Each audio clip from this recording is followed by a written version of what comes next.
Hello, welcome to the stream. Hopefully you can hear me, because sometimes you just can't. Hello. Welcome, General Maxim, Ashish, Easy Fallout, Linda Masad, hello. Fat Earther, Deadwalk Saj, Zyvoxerval, Uncle Elias. Cobalt Strike, thank you so much for the resub. It's very kind of you. I have been busy and tired. So busy, so tired. And it's been a while since the last stream, so I just have to make sure everything is going. Stoic Flame, you can. Yeah, good. Hello. Hello, welcome. How are you all doing? Despite the lack of content being made, I mean, there's still some. I just put out a Civ 6/7-ish video a week ago. I've actually been hard at work with various things. It's been forever. It's been like a month. Not even, I think. It's been like slightly less than a month.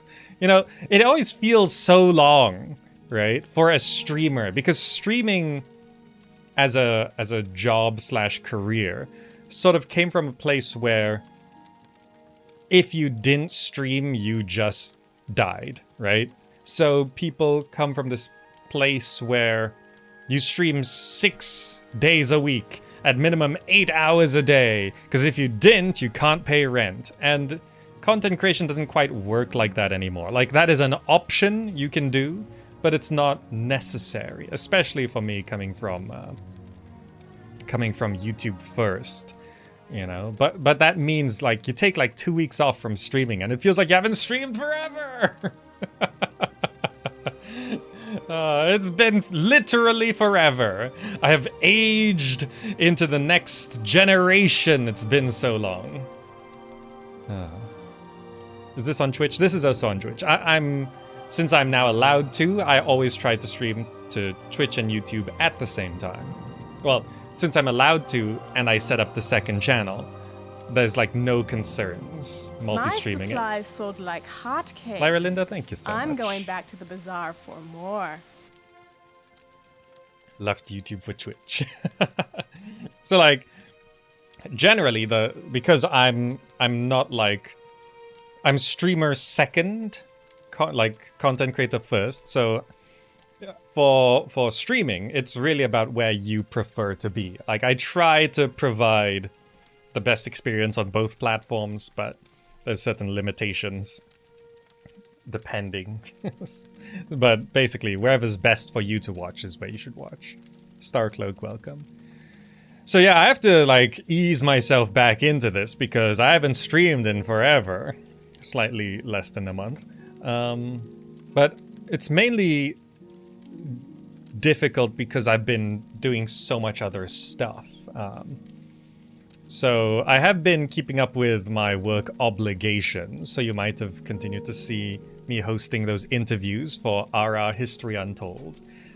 Civ 7 was announced, so I made a couple videos related to Civilization. But mainly through the past 3 weeks? 3 weeks, I think it is. The past 3 weeks, I have been dealing with a visa application, and that is very complex and complicated. And just in general, I've been grinding for 3 years. And particularly this past year, but I don't know, I think the last 3 years has just been an equal overgrind. So I'm just like, well, a couple months ago, I sort of took a half step back for like a month, and I played through like 3 years of Stardew Valley in my own time. But I was still like publishing 1 video a week, so it wasn't really a holiday. Why is this music so loud? It wasn't really a holiday. So it was a half step back, but not really a holiday. I feel like I kinda need like just 2 months of doing nothing. take the opportunity to play games you enjoy now if you can take it easy for a while. Well, I'm still a little short financially. So I feel like I can't quite just tune out completely yet. You know? So, because the tricky thing is not so much that not being able to make ends meet. Making ends meet is fine. But it's when you move to another country, there's a number of upfront costs which you don't really sort of consider. Like, you don't realize, it's like, oh, wait, no, I actually need double the money I need. So, for example, paying income tax, right? I just made a payment yesterday for income tax. So, in most countries, they expect you to pay the estimate for the following year upfront, right? So, for example, in last January, I completed the payment for the previous year of income tax that was due, and then they take that amount and they want you to pay that amount up front before next January. So they ask you to pay 50% of that estimate in January and then 50% of that estimate in July, right? So I paid half of next year's income tax, the income tax that's due next January, January 2025, right? I've basically paid that already, right? It's not technically due until January next year, but the government asks you to pay half of that the previous January and then half of that the previous July, right? So Malaysia does that as well, but they do it in 6 payments. Here it's 2 payments, similar to the US. I think most countries do that, right? But and you sort of, like, once you do it at the start of your career in your country, you sort of, you know, it's set up, right? Once you've done it the first time, it's like, yeah, okay, you're always just paying next year's income tax, right? But when you move country, right, and your earnings change and the income tax rates are different and just generally the systems are different, even slightly. So in Malaysia, I was already paying the money up front, right? So when it came to me moving out of Malaysia, I just, you know, send Malaysian income tax a letter and say, okay, I'm not going to pay this up front anymore because I'm not in Malaysia, so I don't actually owe anything to Malaysian income tax. And they're like, okay, so you don't have to make this payment, fine. But then you arrive in your new country, and the first payment, they don't know what the estimate is, so you just pay the first payment. But then, like, the next time you're paying, it's like, okay, no, now we need like 50% upfront and then 50% upfront again in July. And suddenly you're like, oh, well, I made enough money and I set aside the amount to pay the income tax on the money I made. But I actually need to pay double the income tax that I'm supposed to pay, because they're asking for the following years up front. So, for example, the first bracket of income tax in the UK is 20%. So you show up and you make, let's say, £20,000, right? The income tax rate for, let's just simplify it and say you're supposed to, £20,000 taxable income. You're supposed to pay 20% on that, right? So, okay, I've made £20,000. I've set aside 20%. I'm ready to pay my income tax. And they ask, basically, for 40%. Because it's like, oh, right. Because they're asking for, like, next year's income tax. So, even though I made enough money and set aside enough to pay the income tax for the money I made, you know, you need to make extra money to cover the income tax that they're asking to pay for the following year. But of course, the more money you make to cover that means the more tax you pay, and therefore the estimate for the following year is also higher. So, like, it takes like a few years to just balance your finances to not just cover the costs of living, but to cover the income tax, and then to cover the income tax for next year's taxes, right? So that's why it just sort of takes a few years for that to settle, especially because when we arrived in September, which is halfway through the tax year, because the tax year here is from like April to April kind of thing. So the first year, I basically paid tax on half a year's income. And that was also confusing because Malaysia goes, you know, by the calendar year, January to January, right? So for my Malaysian income tax, it was basically short, like my earnings in Malaysia ended in September. And I would pay income tax in Malaysia for up to that point. And then in the UK, I start paying income tax for like half a year, and then the following year is a full year. It's like very confusing, right? So that's why it takes like a few years to settle, right? And you don't really feel it. Like if you were born in the UK and you started your first job 20 years ago, and you know you pay your income tax as you go through your career, you don't really feel it. Because like in Malaysia, you don't really feel it, right? Because you progress through your career with that tax system, with that money, at those tax rates, so it sort of settles. You know, but then when you move country, suddenly it's like, it's all over the place. And it's not particularly confusing. Like, you understand, like, if you paid income tax, you understand why, you understand that it's like that, you know? But it's just like reorganizing your finances and rearranging your life to, you know, figure out how much you have to earn to pay that amount and set aside the correct amount. And also things here in the UK that sort of throw you off is that there's the income tax rate, but then there's the national insurance payments, which is essentially part of the income tax, but it's a separate percentage on a separate amount. So it's like,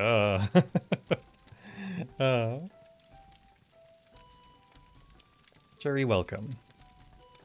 Does a parent being from the UK help a bit with the visa? Only if you go for that visa. So that visa, Stoic Flame, that visa would be an ancestry visa, which is Plan B. So I have everything required for that. And it's not so much a parent being from the UK. The ancestry visa is if you had a grandparent born in the UK, you can get an ancestry visa. Oh, also just in terms of other upfront costs, as an immigrant to the UK, we have to pay for the national health care, right? So there's a lot of people in the UK that are like, oh, these immigrants not paying for, like, taking advantage of the NHS. It's like, no, we pay a lot of money for the NHS. And the thing about when you immigrate to the UK, you have to pay the NHS fee up front for the number of years your visa is. So if you get a 5-year visa, you have to pay 5 years of the NHS up front when you apply for the visa. So as we're applying for a visa, you know, we have to save up enough for the number of years of the visa. And it's 2 people, right? Because it's me and my wife. So if we get a 5-year visa, we have to pay 10 years of NHS fees up front.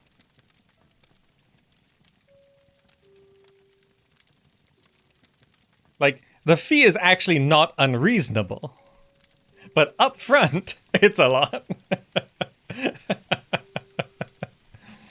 Yeah, it's the National Health Service, which is great. The NHS, great, fantastic. Like, it's had some funding problems, but overall, it's been pretty good. So yeah, it makes sense. It's like, and it wouldn't be a problem if we were paying like year by year, but no, we got to pay it upfront. NHS is not so great anymore, you heard. Tamo, here's the thing, right? People in the UK, they have felt a decline in general. But me, coming from what the West deems a third world country, right? For me, like, I arrived in the middle of the pandemic, which I think most people argue is like the worst it was. So for me, I've only experienced the UK getting better. You know, some people were like, oh, you know, we went to the grocery store and they didn't have all the types of apples I wanted to buy. I'm like, who cares?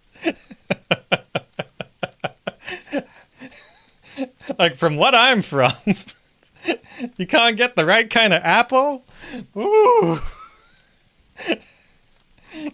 Not that you can't get apples, the right kind. Like, these are the problems I've come into. So, like, the UK, from like an outsider perspective, the UK at its peak was like a 9 out of 10, and they've dropped to like a 7 out of 10. And everyone's like, oh, it's terrible. Oh, but like, I come from a country which is like 4 or 5 out of 10. So it's like, I don't really feel the problem.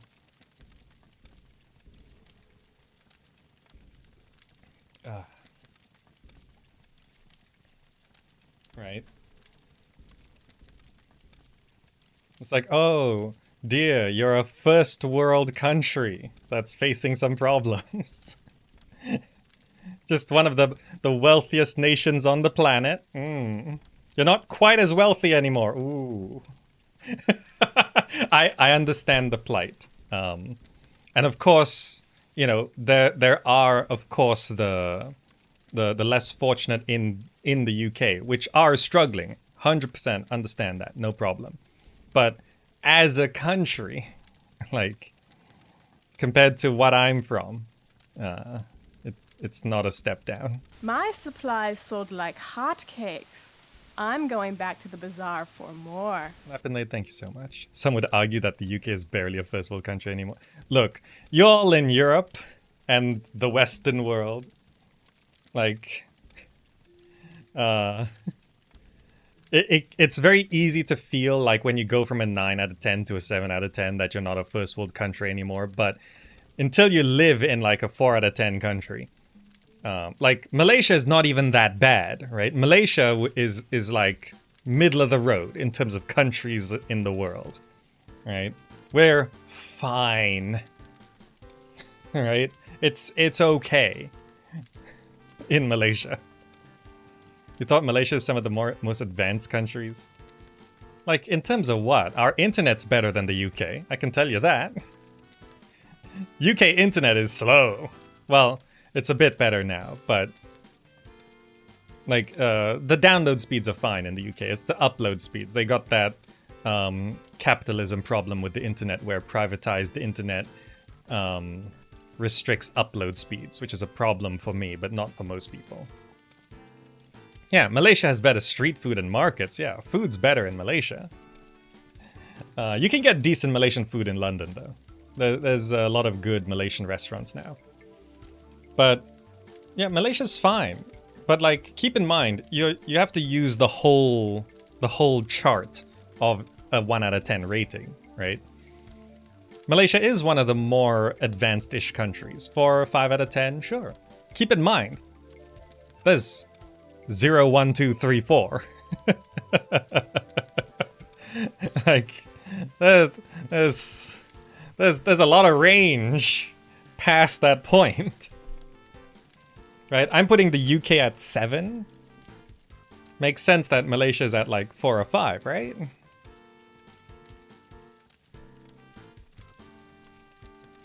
So, in terms of like, you know, people saying, oh, the UK is not a first world country anymore. It's like, I mean, it still is.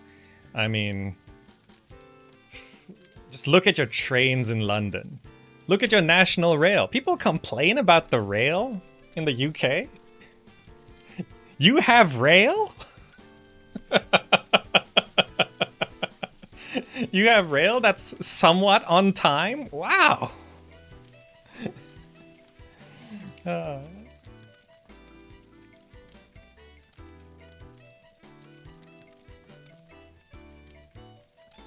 Yeah, I mean, in general, freedom laws, it's like, huh? You can make, you can have a stand-up show where you make fun of the monarchy? Wow. Fascinating. I shall comment no further, because I'm from a country where you can't.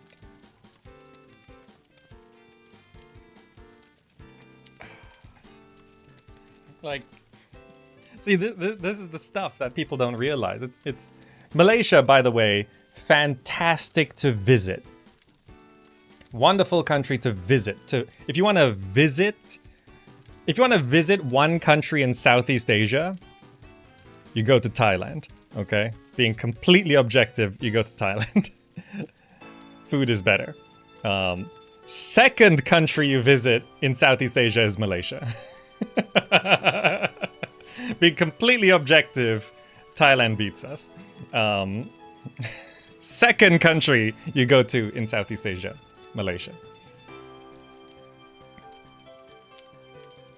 Just in terms of it's great for tourists. Southeast Asia is fantastic for tourists, just in general. Almost every Southeast Asian country, great for tourists. Which country has the least humongous spiders? We're all the tropics. Everyone's got big spiders. You go to where the dive sites are, which is Bali. Yeah, Bali is nice, but overpriced.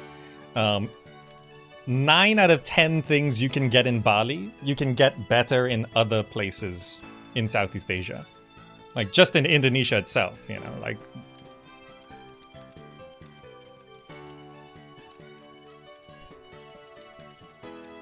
Bali is North Australia, and Perth is Southern Malaysia.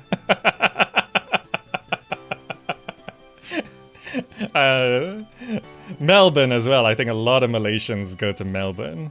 I have a lot of friends who studied in University of South Australia and all of that. How big are the spiders? I mean, general house spiders would be normal, daddy long legs kind of stuff.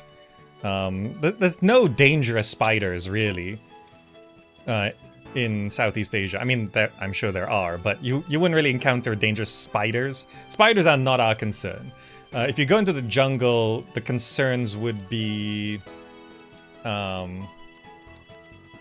cobras. We've got venomous snakes, and you don't want to run into wild boars or elephants. There are also a number of crocodiles. So what, in your opinion, would be a 10 country? I've not lived in enough countries to give like an objective thing. I can only talk about the countries I've lived in.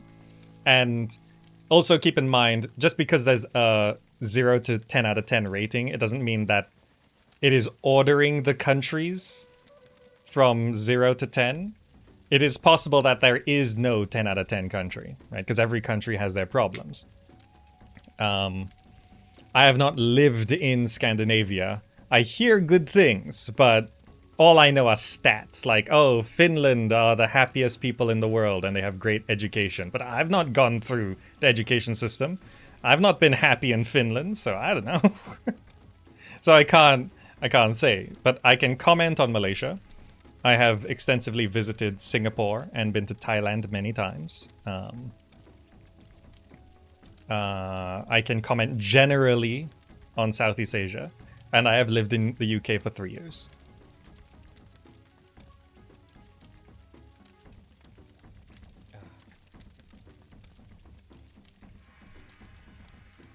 Only problem in the weather, winter, darkness, all that. Thing is, I like the rain and I don't really enjoy the sun. So I come from the tropics.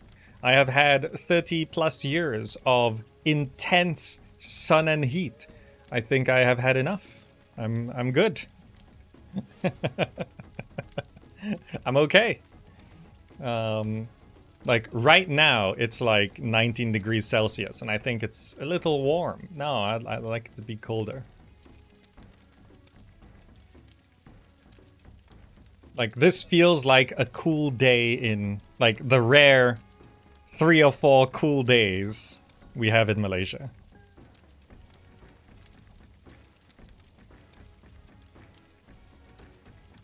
You had snow until early May. Yeah, I like the snow. For me, winter and snow is associated with holidays.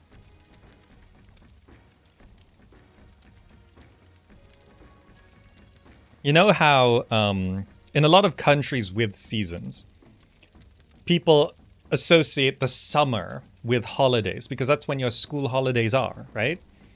But I've seen some people comment, and I agree with them, that summer weather is actually garbage. People only like it because they grew up associating it with holidays.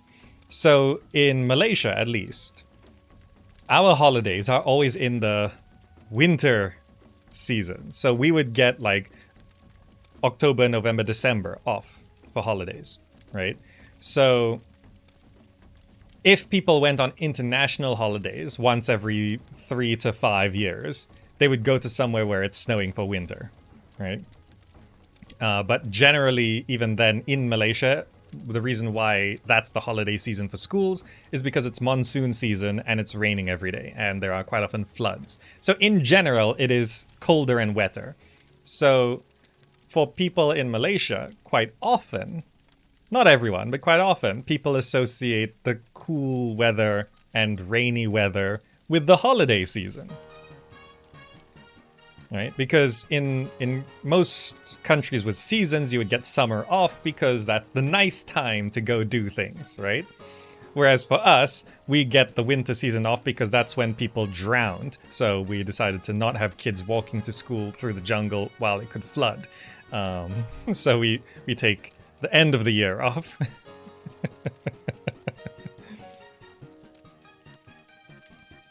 Am I going back to Malaysia eventually? Well, I mean, I'd like to go back, at least for a trip. Yeah.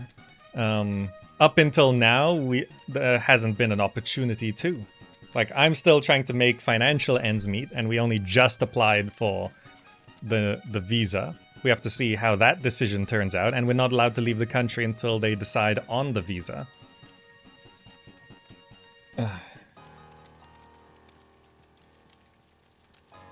Yeah, there was like a little bit of a heat wave in the UK this year. There was like a week where it was way too hot.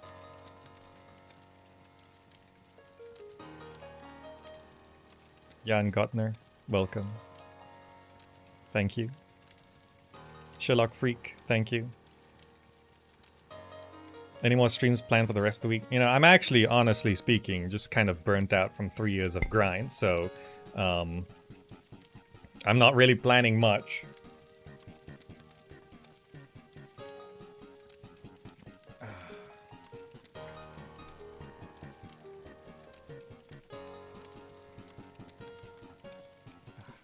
I like it being slightly too cold, because then you can bundle up warm. I need a rest, yeah, but I don't know. I've basically been spending the last 3 years doing what many consider to be impossible, so... Gustavo, you like the aesthetic? Thank you. I put decent work into this scene. Am I gonna play Frostpunk 2? Yeah, most likely, but also... I don't know, just in general, gameplay videos tend to have quite limited appeal these days. Like, it's been the trend for the last 5 years at least. But, you know, like, Let's Plays don't really work much anymore. And even one-shot gameplay videos only rarely, like sometimes, I guess occasionally, take off and get any kind of interest. Like, what I'm gonna stream today is gonna be Citadelum. And I've not touched the demo. And I'm kind of late to the party. I don't think you can download the demo anymore, but if you did download it and didn't delete it, it's still on Steam. Like in your Steam account, so you can still play it. But I'm a bit late to the party, and even then, I'm gonna make this video, and I don't think that many people are gonna watch it.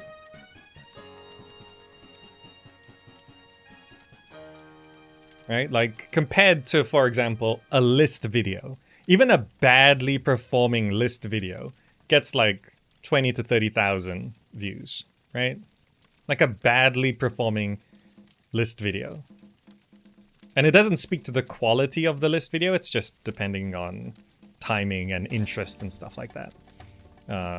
There's always a chance element in the YouTube algorithm.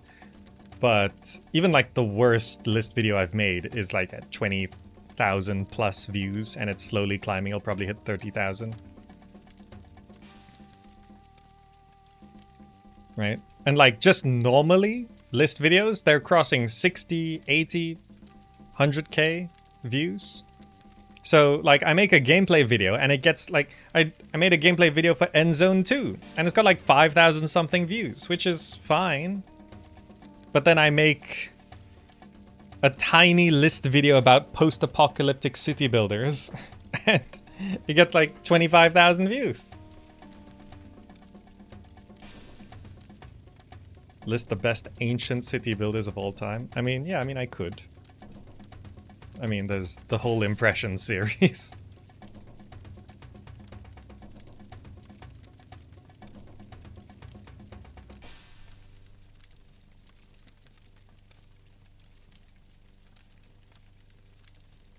Where did the people watching Let's Plays go?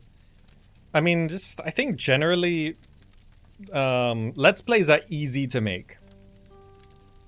Particularly, I don't want to say low quality Let's Plays, but like easily made Let's Plays. You press record, press go live, you play the game, you split that to 20 videos and release it. You know, like they're easy to make.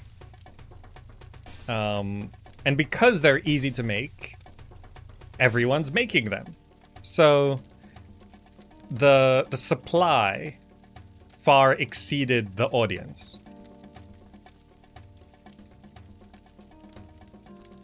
The YouTube meta seems to be stitching short videos together into some 6-hour beast and then hoping someone falls asleep with autoplay on.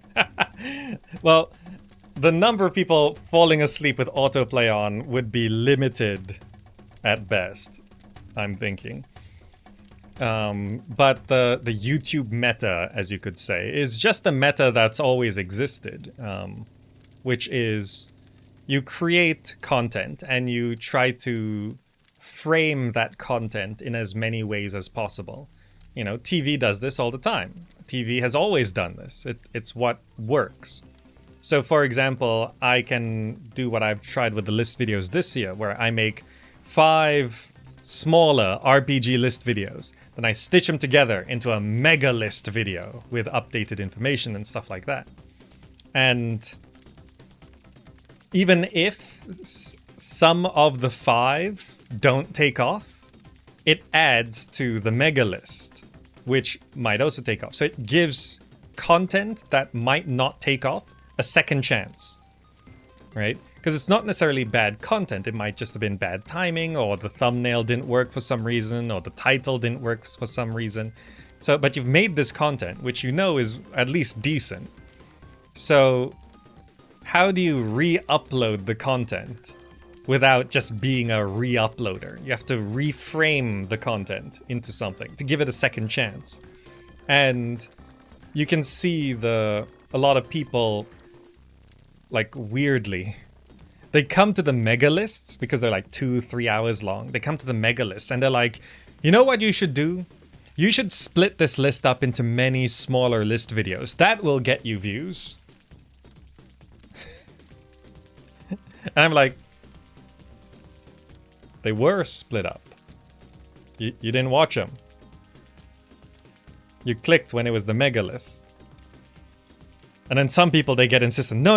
I mean, like, this video, you should split it up into many different videos because that is what people want. I'm like, I did. This one is those ones put together. And then they're like, no, you're not getting it. I'm like, dude, I am getting, like, here's the link. These are them split up. You didn't watch them. Like, some people are like very angry at the mega list videos. Like, you need to split this up. It's like, what? This video's 2 hours long? I'm unsubscribing. And I'm like, well, you didn't watch the shorter ones either, so what are you subscribed for?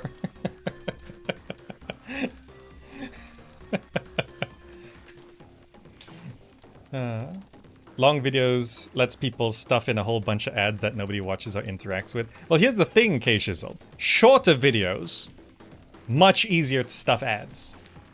Much easier. Imagine, 20-minute video. I can put 3 or 4 ad breaks on that thing. And people wouldn't say anything. It's like, yeah, 1 every 5 minutes. 3 or 4 ad breaks on a 20-minute video. Normal. But, let's say I put 2-hour video. If I put an ad break every 5 minutes on a 2-hour video and people load up the video and they see... How many would it be?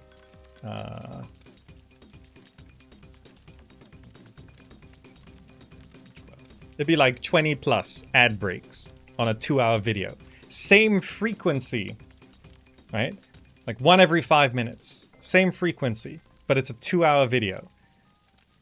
And people tune into the video and they see like 22 yellow markers on the timeline. People complain about that all the time. They say, look, hey, there's some video in your ads. I'm like, but if you upload a 20-minute video and put 3 ad breaks in it, no one says anything. That's normal. That's fine.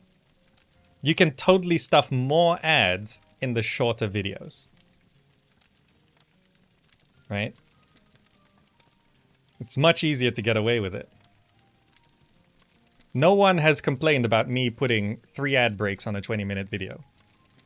But a lot of people have complained about me putting 20 ad breaks on a 3-hour video.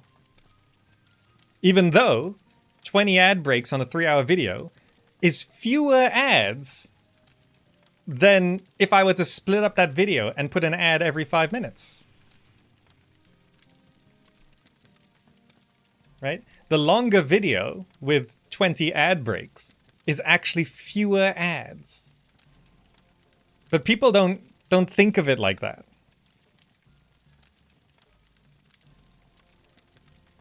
Right? This is not even considering the fact that you only see the ads if you're watching the video, right? If you tune out, you don't see the ads. It's not like you press the back button on your browser and it's like, oh, you're leaving the video? Here's an ad. It's like, no, it doesn't work like that. The only way you're going to see the 20 ad breaks is if you're enjoying the video for 3 hours.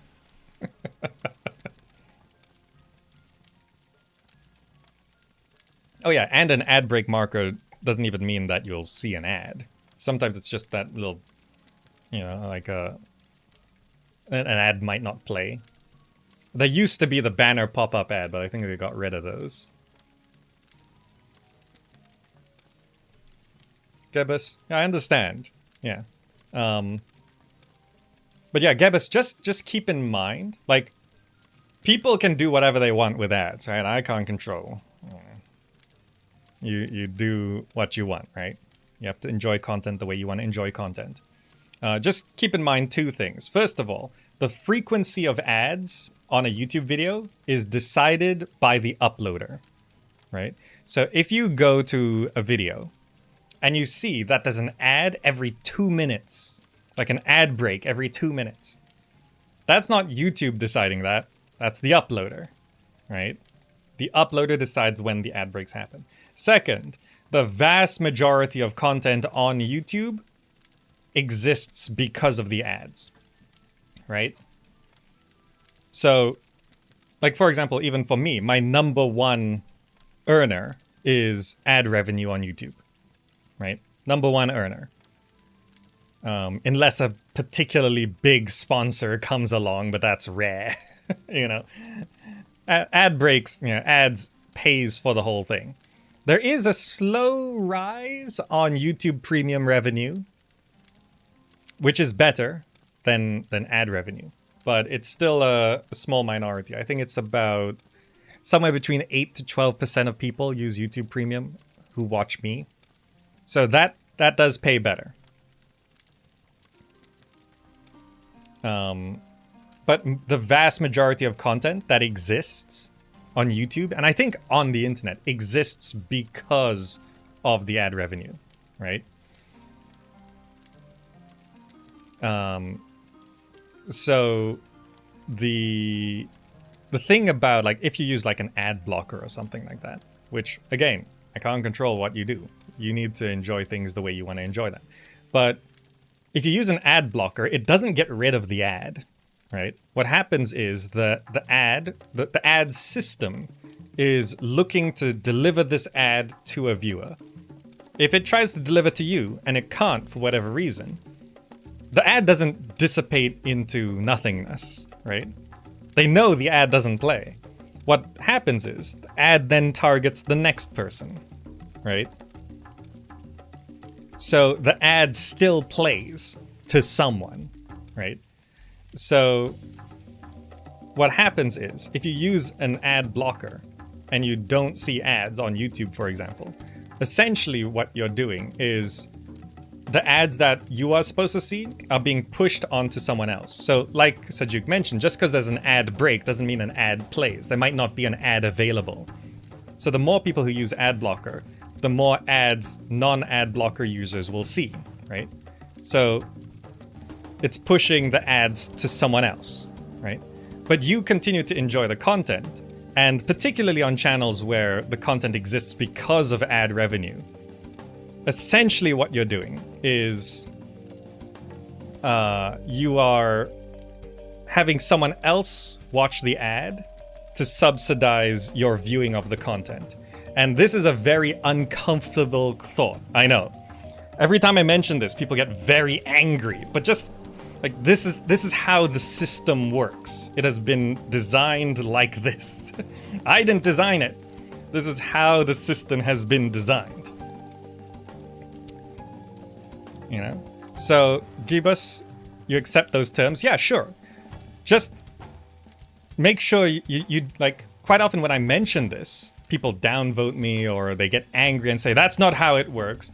Just understand that you are making other people watch ads to subsidize your enjoyment of the content. Because if no one watched ads, I'd get another job, right? So the only solution to ads, really, is paywall, right?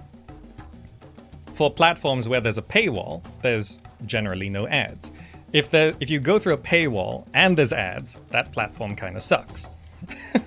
They're double dipping, because the whole point of the paywall is to get rid of ads entirely, right? But I do understand YouTube Premium is too expensive. There are, like, I've always said that they need to make YouTube Premium more worth it. And there's some new features coming out, because one big complaint about YouTube Premium is you still see integrated ads, right? So if, for example, someone makes a video and there's an integrated ad, as in the video itself has an ad on it. Hey, you know, this video is sponsored by whatever company, right? One thing they're experimenting with a YouTube Premium feature is smart skipping, which I think is something, there's something in America that does this. What is it called? TiVo or something, which records TV content, but then it smartly skips the ads somehow. I've never had something like that before, but what is it called in America? Is it TiVo? Is that what that does? I think that's what it was. It recorded like TV content, like it recorded whatever was on TV, but it smartly detected when the ads were, and then in the recording it just stitched those out, you know? And YouTube Premium is starting to test a feature like a smart skip. So, you know, like when you're watching a video on YouTube and you like double tap and it skips 5 seconds, or you press the right arrow key and it skips 5 seconds, what it's gonna try do is when you skip, it tries to figure out where you actually want to skip to, you know? So that should allow people to skip integrated ads, which I think is something that a lot of people would like, on a premium, because if you are paying for YouTube Premium, the idea is you don't see ads, which means you shouldn't see ads in the video either. And also, the creators wouldn't really complain about that either, because YouTube Premium revenue is way more than ad revenue, right? Why solution to adverts? Y'all need to make money, right? I mean, just generally, ads are a bad experience, right? Ideally, we get the money. You don't see any ads. That'd be great. But the money comes from the ads, so... You know, ads are just a bad experience.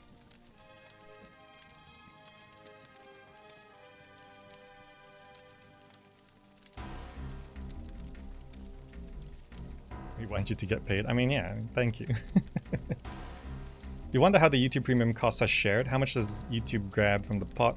Half of the YouTube Premium money goes to the creators you watch, split based on watch time. So, if you watch, let's simplify it. Let's say the cost for YouTube Premium for you is 15. Let's round it. We're gonna make it $10. Okay, we're gonna make it $10 for YouTube Premium. So $5 will go to the creators you watch, split based on watch time. So then let's say you watch 3 hours of creator A and 2 hours of creator B. At the end of the month, $3 will go to creator A, $2 will go to creator B, right? It's based on watch hours, right? It incentivizes people to keep people watching, keep people on the platform. So it's not based on views or anything like that. It's based on watch hours, right? So it's distributed to the creators you watch. So just generally, YouTube Premium, although may not be worth it at the price point for you depending on where you live. Some countries are cheaper than others. Like in Malaysia, it's like 17 ringgit, which is like $4, right? Which is great. But you need like a Malaysian bank account and address to sign up for that. I don't know if there's ways around that. I don't know. But the half of the money you pay goes to the creators you watch, which is, it then incentivizes the creators to make content you want to watch, you know? Because for a long time, the problem was, I mean, clickbait is still a problem because the pre-roll ad, you know, you click on a video, it plays an ad, and then you watch the video. If it's clickbait, you tune out instantly, but you've seen that ad, and that still makes the creator money. So there are creators who create clickbait content just to get that pre-roll ad revenue. It doesn't matter if you don't watch the video. You've seen that first ad, all right, get out of here. You've given me the cash. You know? So there's a lot of clickbait stuff like that. So creators themselves, they also prefer the YouTube Premium system where, oh, okay, so I get rewarded for making better videos. Like, that's what most creators want. Well, that's what creators want. Scam artists don't want that.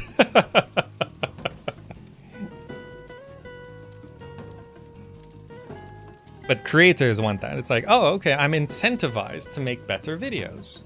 Yeah, like, I make better videos, so I make more money. If I make worse videos, I get less money. Great!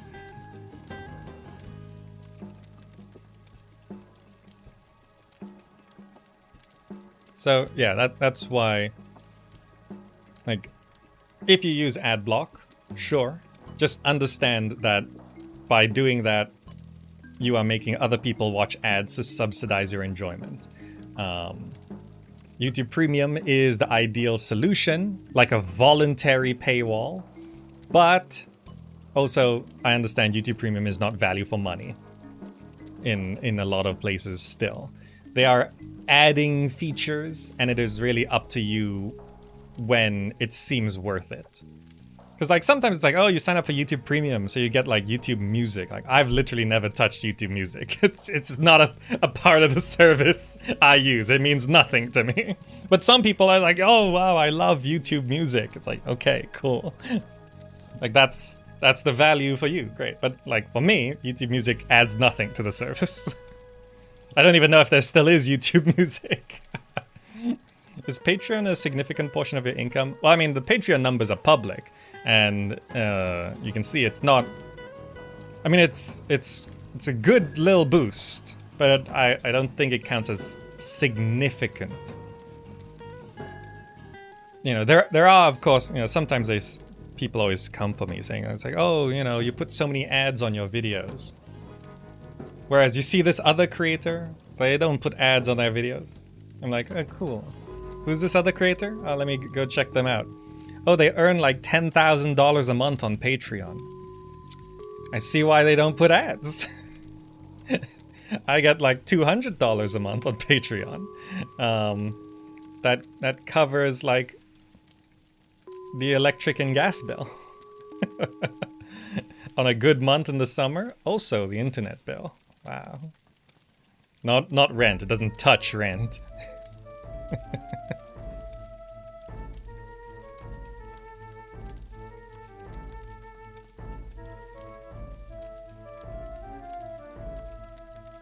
$5-ish would be okay for you, assuming it doesn't go to Google. Well, also, Gibus, just keep in mind, this is Google we're talking about. So even if you're not watching any ads, they're still selling your data. Being on the platform makes them money.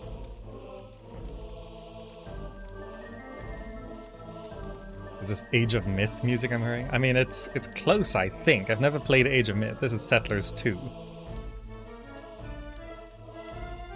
You'll have to up your Patreon amount. Lara Linda, thank you so much for the sentiment. Just also keep in mind, only if you can afford it. Like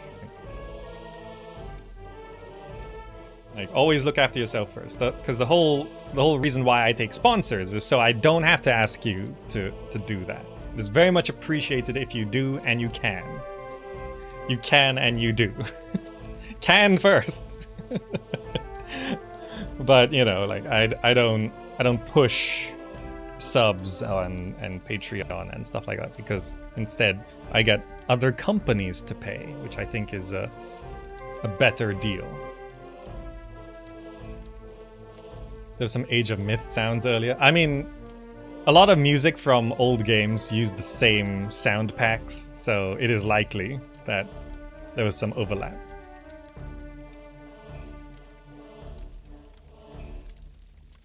You know, and just for transparency, I do use YouTube Premium because I don't want to be a hypocrite. Like, if I make a living off that, I should be using that as well.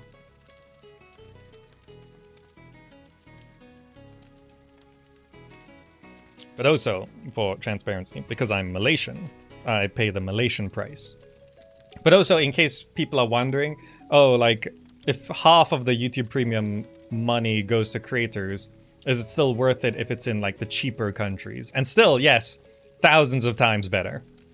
Because, keep in mind, on average, 1,000 views on YouTube through ad revenue would pay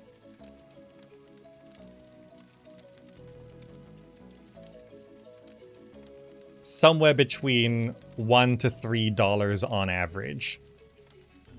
Like you could average it to like expect $2 per 1,000 views, right? So even if you sign up for the cheaper countries of YouTube Premium, unless you are watching something like 2,000 videos a month, it is much more likely that the YouTube Premium is paying the creators more than ad revenue. As a premium user, does it make a difference to the creator whether I watch 5 seconds or 60 minutes of a video? Yes, Cramster. So for YouTube Premium, the money is distributed by watch time. The more you watch per time of a creator, the bigger cut they get.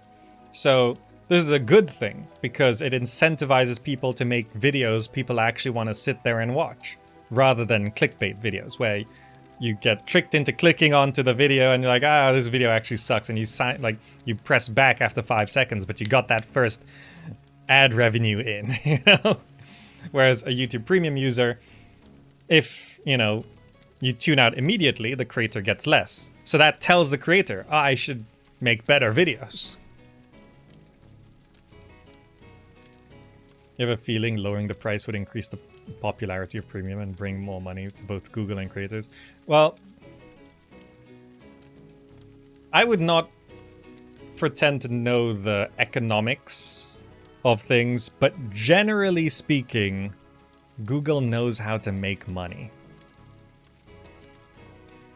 Like, as far as I understand, I don't think they actually released the exact numbers, but I'm pretty certain that sometime around between 2017 and 2019, sometime around there, YouTube actually turned a profit for the first time. Like, I actually have a feeling around there, because that's when a lot of lawsuits came in. So generally that means there's money to sue. Or rather, money to win. So, because the DMCA thing came down around 2017.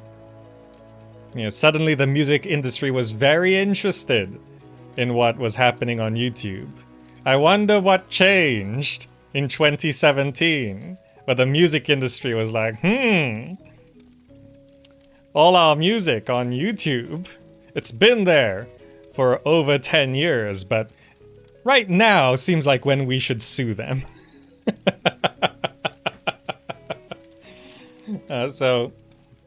My feeling is Google knows how to make money. And I don't mind if they do it the other way as well. It's like, oh, they've set a price point, and now, like, they either have to drop the price point to make it value for money, or increase the quality of the service to make it value for money. And I don't mind the way they're doing it now, where they've set a price point, and they're adding features until people sign on. Right? So, like, the newer features coming in, like, some of them are a bit weird, like, the 1080p plus quality option, where it increases the bit rate of 1080p videos for premium users. But just so you know, I upscale all my videos to 2K now, so whether you're on premium or not, you get the high bit rate if you set it to 2K. Well, it's not 2K, it's 1440p, which is not 2K. But it allows a higher bitrate. So even if you're on a 1080p monitor, if you select the 1440p resolution on the video will look better. But like the smart skipping sounds like an idea that I think is fair. Like, if you pay for YouTube Premium, you should be able to skip integrated ads as well. Right? Because then, like, if everyone used YouTube Premium, creators wouldn't even need sponsors. Like, it would pay so much more. Yeah, 1080p enhanced. Like, yeah, it's also not consistent. It's like, why do some videos have it and some videos don't have it? Like, it's not consistent enough. Like, I go to so many videos and it's just 1080p. It's like, why isn't not 1080p plus? Like, I don't understand why a lot of videos don't have it. Like, are people rendering their videos at, like, really low bit rates? Maybe they are. I don't know. I always over-rendered my videos at high bit rates.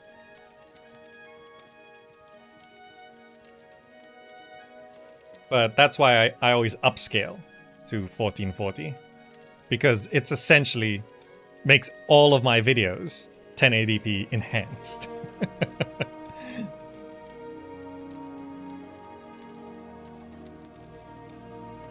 Oh yeah, PSU.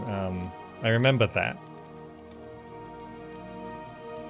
And if ad blocks like that, like an ad block that actually simulates you clicking the ad, if those ever like actually existed in like consistently, YouTube would cease to exist. Like, YouTube would just die. It just would not exist because all the advertisers would pull out. They added features that are not appealing, so the value proposition stays the same. I mean, yeah, I know. Which means they have to keep adding features.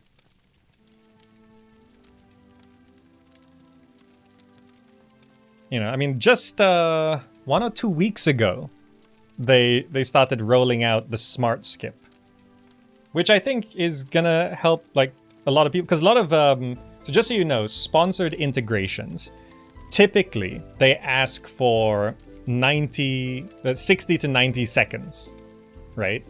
In rare cases they ask for more than that, but 60 to 90 seconds. So if imagine that like the smart skip was properly implemented and actually worked, when you got to the point in the video where it's like, all right, and now for today's sponsor, you press the right arrow key and it perfectly skips the sponsored segment to just where the content begins again, right? Instead of pressing 1, 2, 3, 4, 5, oh, it's still sponsored. 1, 2, 1, 1, 1, 1. Okay, no, too far back.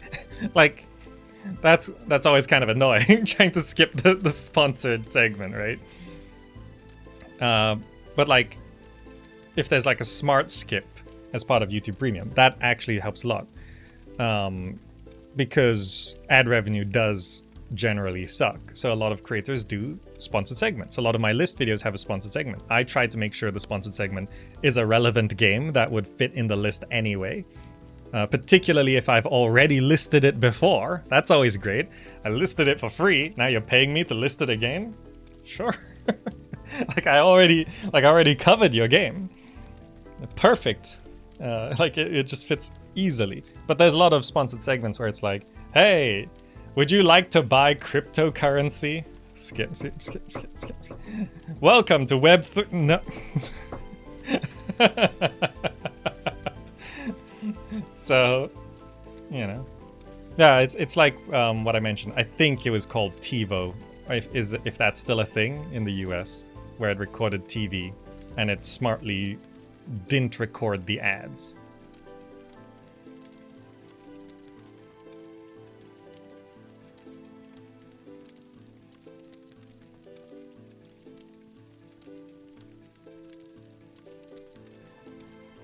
YouTube does a little rainbow highlight around the subscribe button when in the video when you say subscribe, so a smart skip should be more than doable. Oh yeah. So I think the like button and the subscribe button lighting up when the video says in the video it says subscribe or like.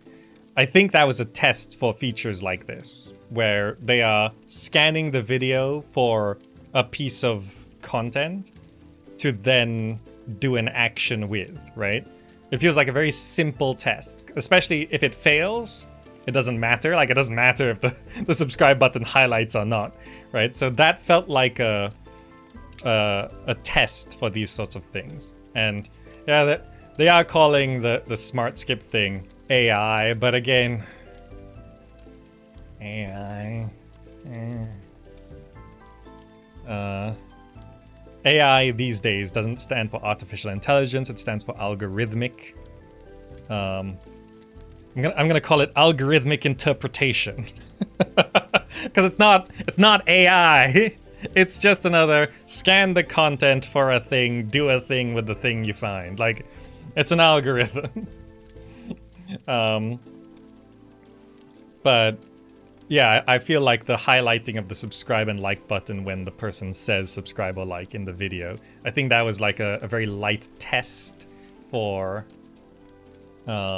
scanning the content for a thing and then seeing if they could reliably implement an action when the thing is detected. In, I don't want to say real time because it's a recorded video, but you know what I mean, like in real time. Like it happens as you experience it kind of thing. So then they announced this smart skip thing and I'm like, oh yeah, I see what they were, they're testing and stuff. Yeah, also calling an AI algorithm, it's a neural network. And various other labels.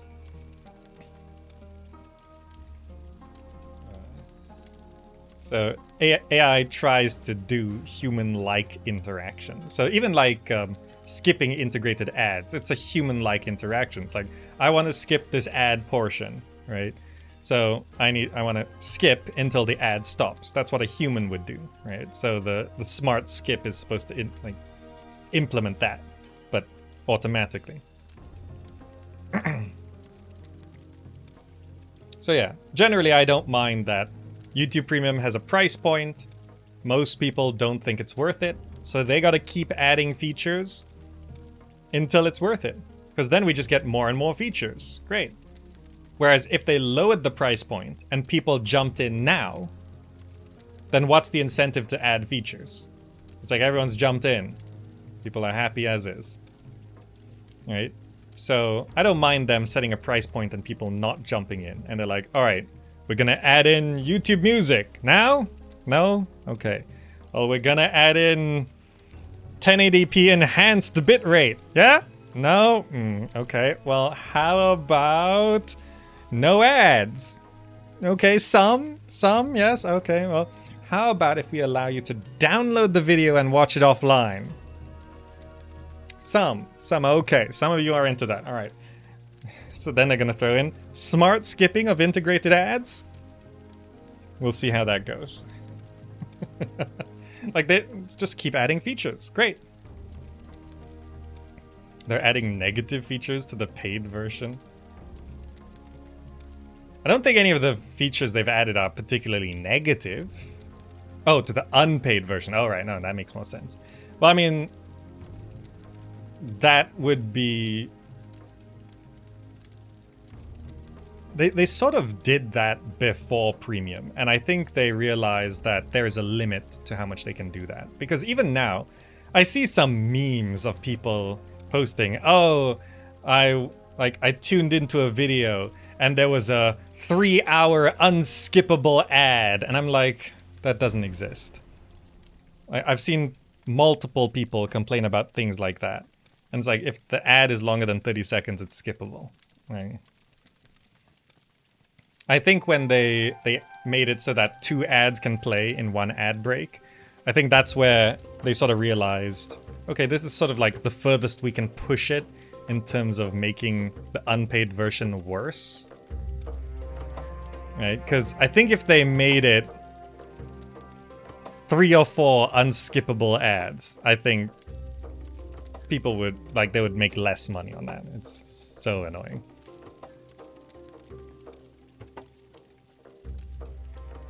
The one time you did boot up YouTube Music, they did a great job working out who your favorite artists were. I mean, they would have that data, yes. I've never used YouTube Music, so I don't really know. Yeah, 3-hour ad, yes, because for ads, there's no particular limit on them. Like, any creator, like even I can take my 7-hour Dark Colony video and pay money and push that as an ad on YouTube. I can make my 7-hour Dark Colony playthrough an ad. I could. It wouldn't help the video. I would not make any money on doing that. And it would just annoy people. But you can. There's no length limit to an ad. But anything over 30 seconds is skippable.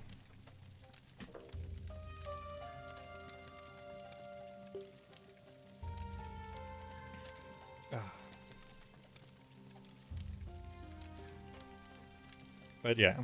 Yeah, no one's really a fan of giving money to Google either, yeah, chompers. But also, after years of like looking at the situation and trying to think of solutions and what's the best way forward and stuff like that, the only way to get rid of advertisers is YouTube Premium. Because anything else keeps ads on the platform.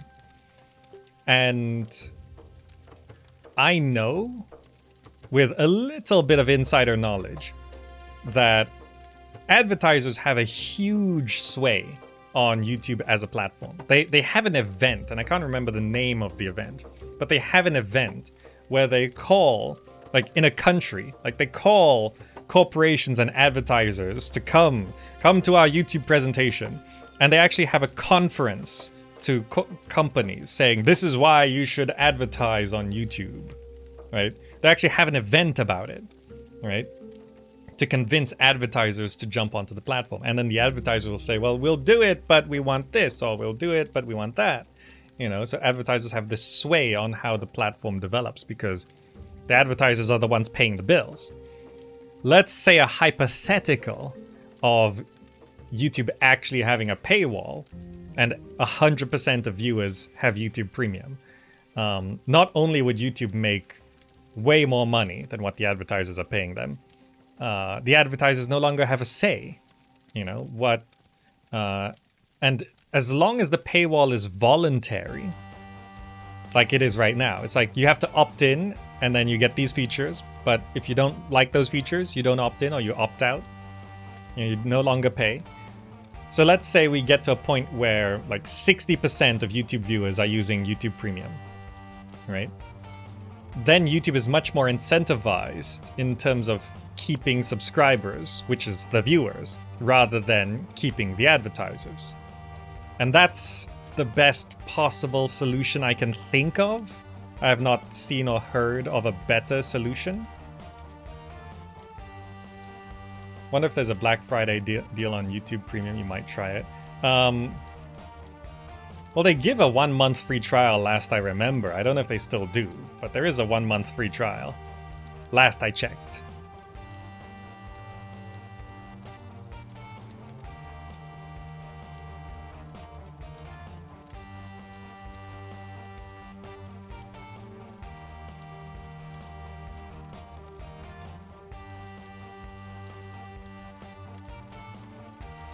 People skip the skippable 7 hours long ad. Does it pay the video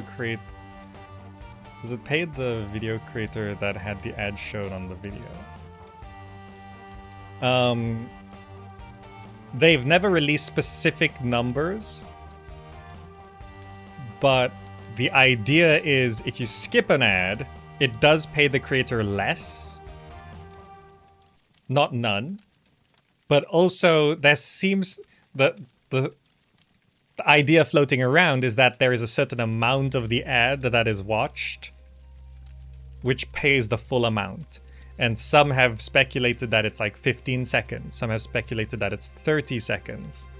Some have speculated that it's a percentage of the ad, which I think wouldn't make sense considering that the length has no limit. It's probably like if you watch like 45 seconds or the entire ad, the full amount is paid, or something like that. But YouTube has never revealed exactly how that works, so no one really knows. There's only guesses.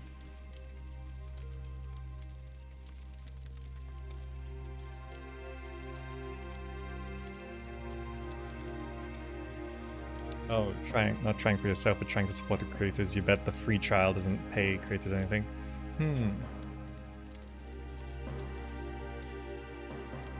That's probably yeah, the free trial probably does not pay the creators anything, yeah. That would make sense. Otherwise creators would exploit that, yes.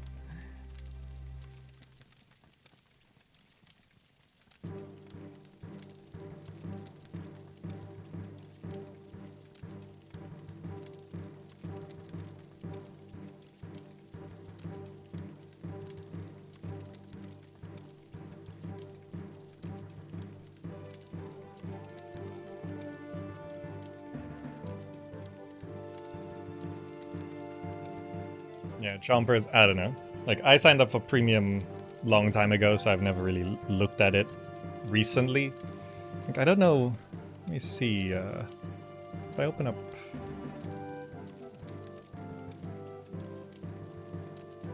YouTube Premium. Get YouTube Premium.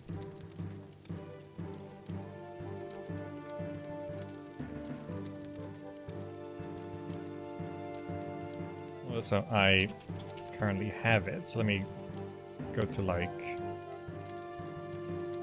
new window.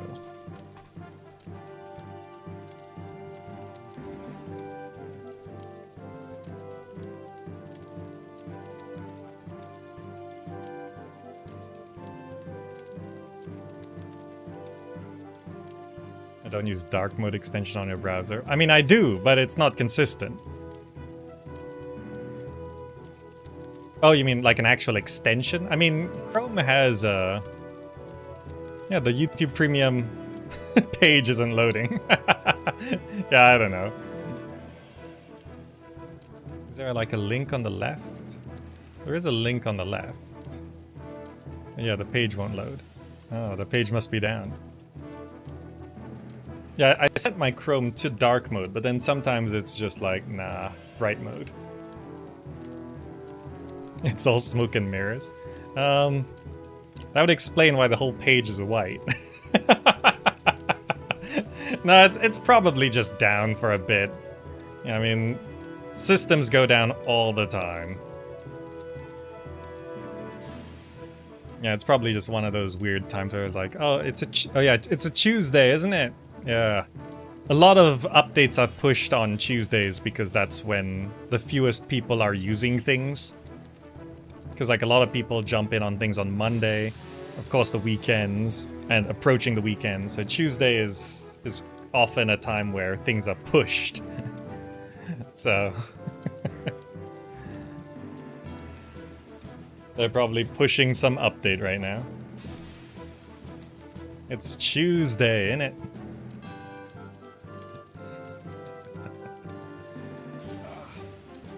Well, I do want to check out the Citadelum demo. I've not touched it at all. Like, I've loaded it up and I've quit just to make sure it actually does load. But I have no playtime on it. So let me go ahead and stop this music. Let me go to my lighter. I am here. And let me experience Citadelum for the first time.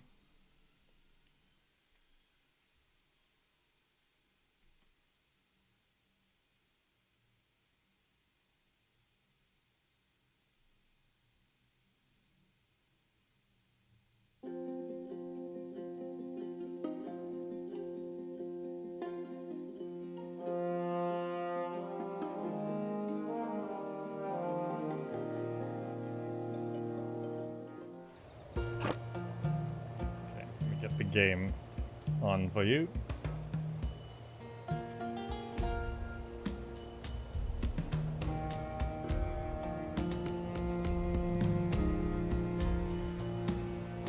Wait, press the wrong button. That would make sense. There we go. Okay. That was my fault. I pressed the wrong button.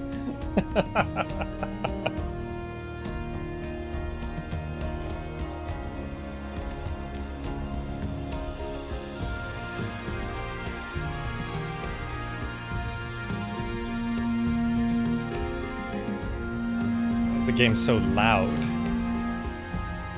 Okay. Well, I'll adjust the volume in a bit, alright? Because the game just pops you onto here. So I guess I'll just have to start here. Apologies for the loud music, but I'll lower it in a little bit once we actually... I don't want to skip this intro scene, okay? This is a demo, okay? Alright. Citizens of ancient Rome, welcome to my first impressions and judgment of the Citadelum demo. It's a free demo, and I know I'm late to the party on this one, but I've been really busy the past month, and I don't think the demo is still available to download, but if you had downloaded it before and not deleted it, it's still on your Steam account. So this Citadelum game is supposed to be an ancient Roman city builder that is somewhat inspired by the ancient Roman city builders that have come before. There are many of them.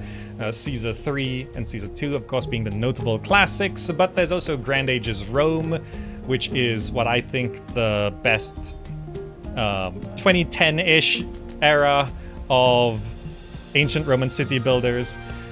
Caesar 4, it was fine. But this is Citadelum. It's an upcoming game, and you can wishlist it if you are interested. This is my first time jumping in. I've not read or seen any of this. And it just pops you into here for the demo. Exinere.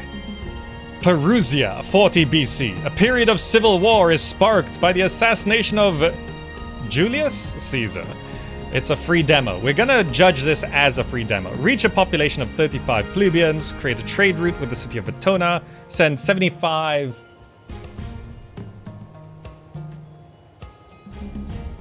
stone to Rome. Start. Now, first thing I have to do is open up settings, and are there audio sliders? Because the game is actually very loud. So I'm gonna drop the volume to about there. That sounds great. This is actually a decent options menu for a free demo. Autosaves are working. There's language options. Surprisingly many for a free demo. This should be a drop-down menu. Classic camera. Nice that they have pictures. What does... Oh! Is there an isometric mode? 100% on. There's an I've actually thought that many modern city builders should have an isometric mode, and the only game I've seen that has done it is Cliff Empires, which is an okay city builder, and it had like an isometric camera mode, which was kind of messed up, but it had it, and that is actually a perfect solution for us nostalgic gamers. You have your modern 3D, whatever, isometric mode, yes. Size of the game, doesn't UI scale? Very nice. Let's test it at big for those of you watching on mobile. VSync, frame rate limit, quality presets. I mean, this is pretty decent options menu. There's no mouse constraint, which would be nice later on, sure thing. This is a very big UI, but we'll see how it goes. Okay, continue. Camera controls. WASD, Q&E, Z and X, understood. So WASD, Q&E, Z and X, mouse wheel does work as well. Okay, so this is isometric camera, but you can still fully 3D rotate. What does isometric mode mean? So what it means is, think classic 2D pixely games. So instead of having squares like this, right? Instead of squares, it's sort of rotated so that the tiles are like at a... How do I depict this with fingers? The tiles are sort of like that, where the angles are at like 45 degrees. So it gives the implication that it is 3D, but it's not. That is a very simplified explanation, but it makes the 2D with this is like 2D, right? It's a square. But if you do it like that, it looks 3D. It implies a z-axis, but it's not. So you think SimCity 1, it's top-down 2D. SimCity 2000, isometric.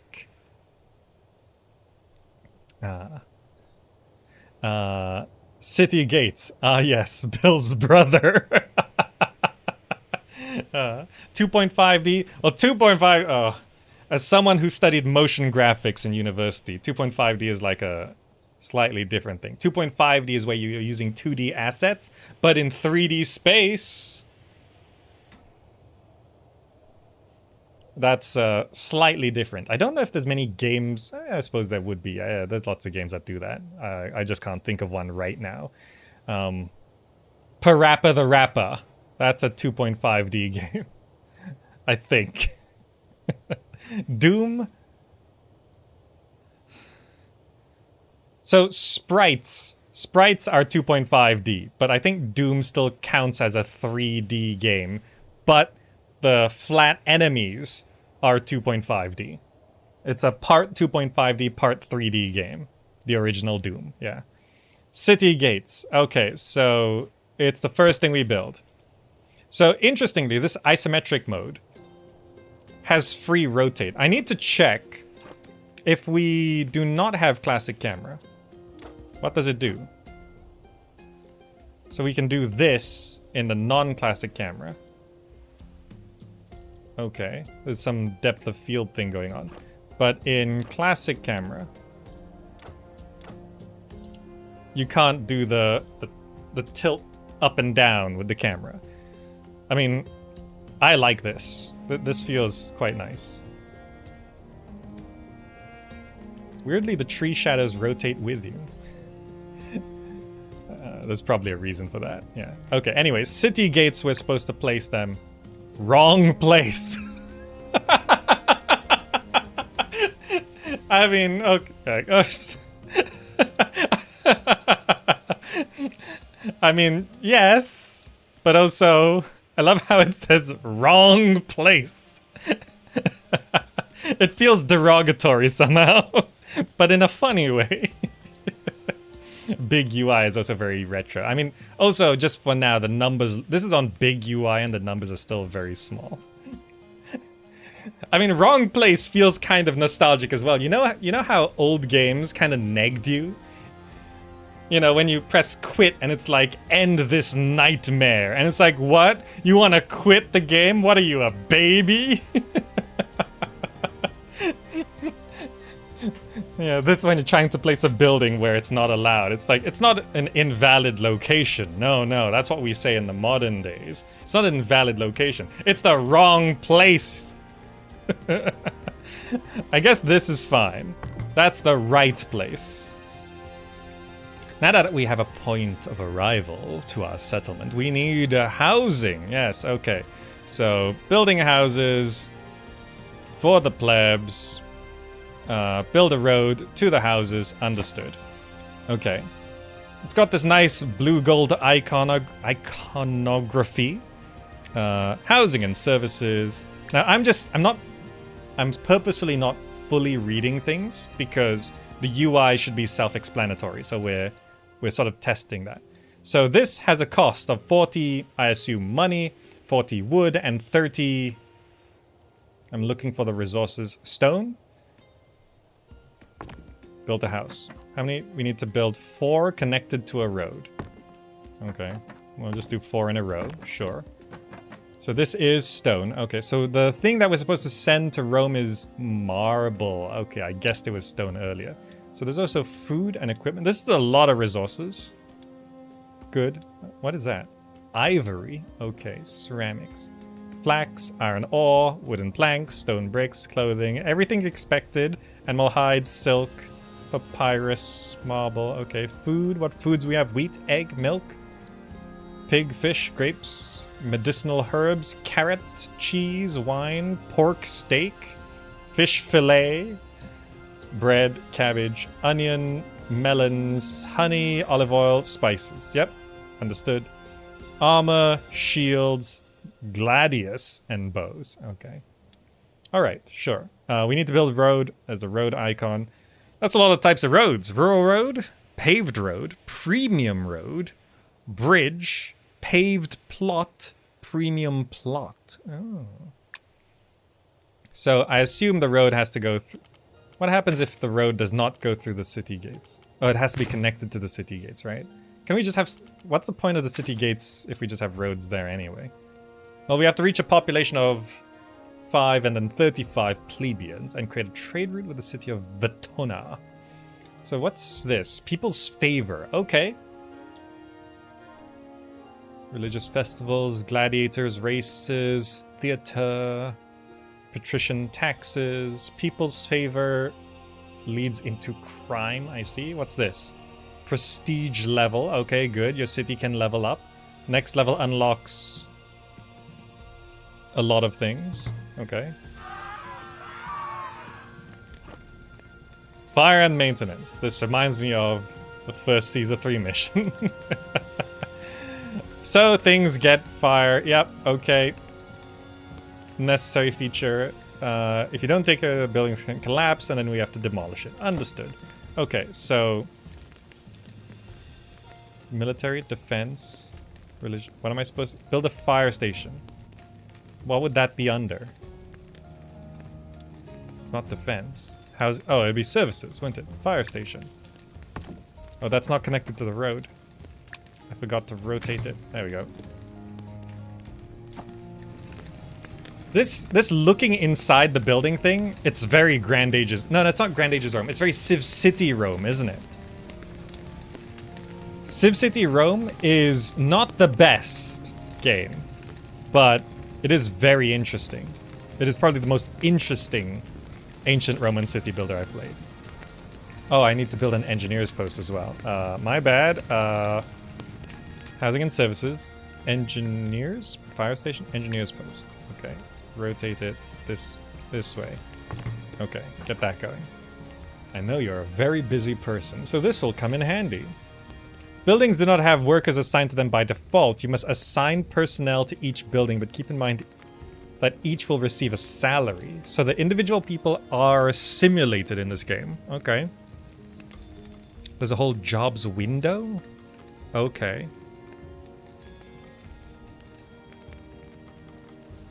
Right, jobs management tab. Right. Okay, so we need to have like that. And it's minus 20 a day? Wow.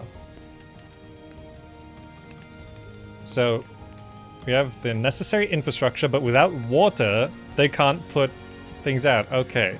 So aqueducts can go anywhere. Build a water mill to raise the water, then transport it along the aqueduct into a reservoir, and then the wells work. Okay, yeah, that makes perfect sense. So there's some water. So would that be under... Okay, water mill. Very nice.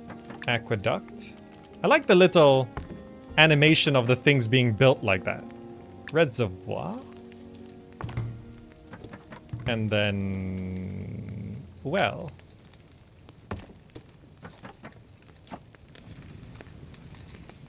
Yeah. Like, I like that little effect. These trees disappearing is a little unnerving, though. There is this sort of X-ray view that goes on. This fire is going on for quite some time. But it's nice to see what's here. I do wonder...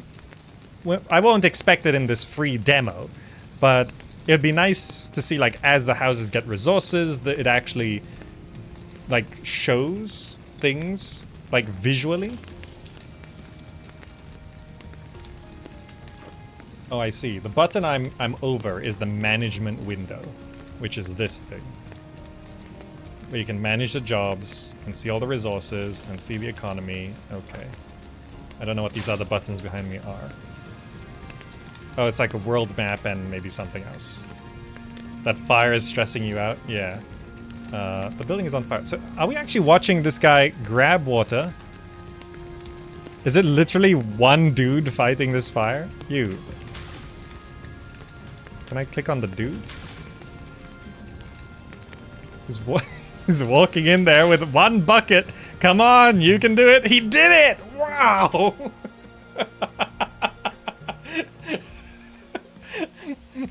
What a bucket of water!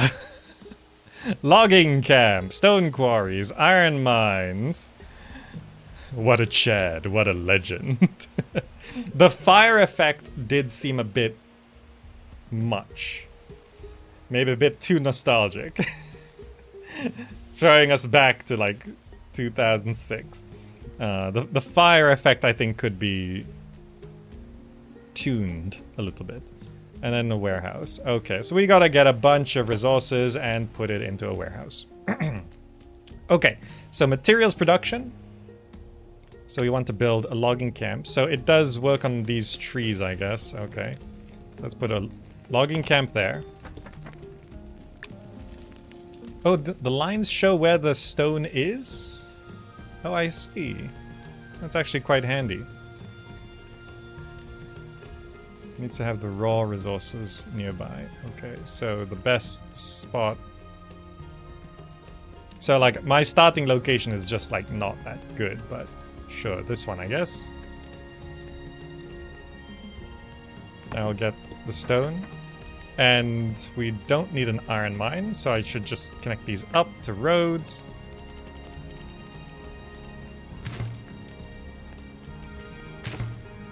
Okay.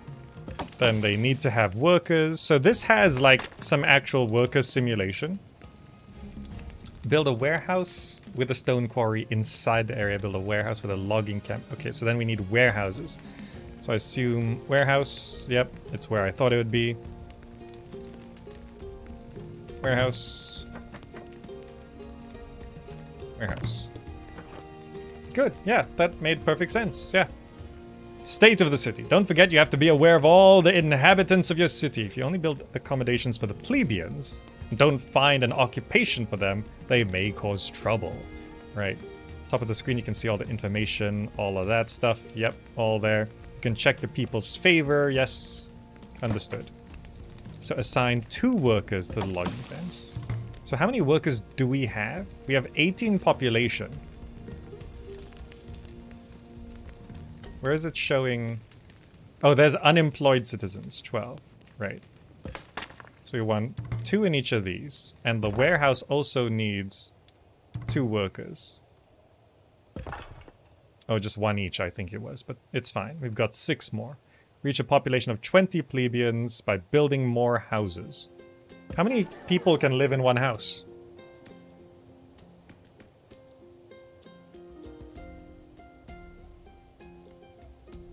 I do not see that information. How many people can live in... Oh, there. Occupation. 4 out of 5. So 5, 10, 15, 20. So we can hit 20 without building more houses. But we need to reach a population of 35. I see. So... if it's 5 each, that means I need another 3 houses. But then again, I don't know if we need them as plebs. Plebeian amount, 20 out of 20. The following buildings are available now. I like this level up with population kind of thing. City Skylines did it. I wish there was a bit more fanfare about leveling up in city builders. You know, like, this is fine.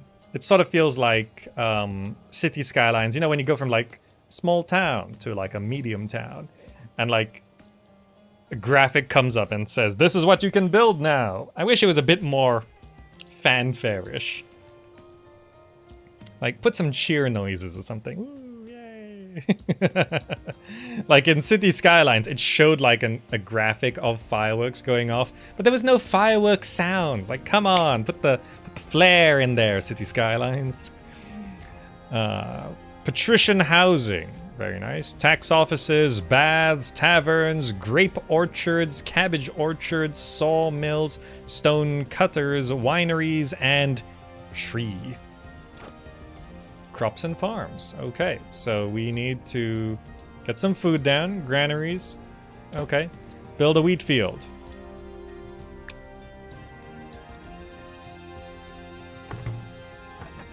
Build a granary with a wheat field inside the area. Generate 30 wheat using the wheat field. So... do I have to... is this the wheat field? It's very small.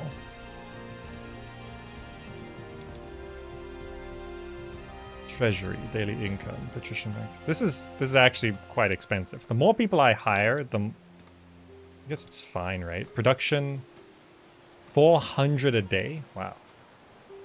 This is a very small wheat field. The wheat field is smaller than the granary. It's nice looking wheat, though. Now you have to get all this food to the citizens with a market, housing of plebeians and patricians. Yep, put it near them. Understood. Usual stuff. Let's drop the wheat production, and then... was it under... where was market? Services? Market. Should be, like, in range of the granary, right? That makes sense. Oh, but then... that location... demolish. Hold on. There is a solution. Market? That was market, right? It needs to be in range of all the houses, but also in range of... yeah. I'm looking at the slight outline on the house to make sure it is actually covering. There. So then this...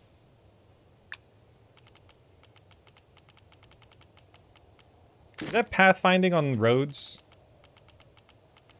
Where's a cliff? Okay, there's no pathfinding on roads. I know that's actually kind of difficult to do, but it'd be nice if pathfinding on roads was done.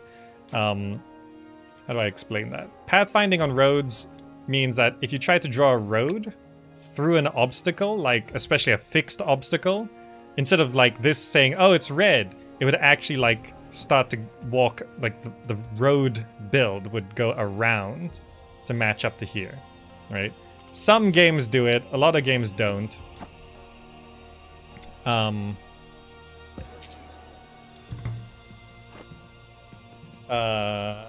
Some games don't do it at the start and get it later. Patricians and taxes. Alright, so there is maintenance and taxes in this game. Just mentioning. Build tax office, patrician housing, yep. So plebeians are not the only class of this. Patricians are citizens who do not work but conscious. So plebs don't pay taxes. Okay. So build 4 patrician housing.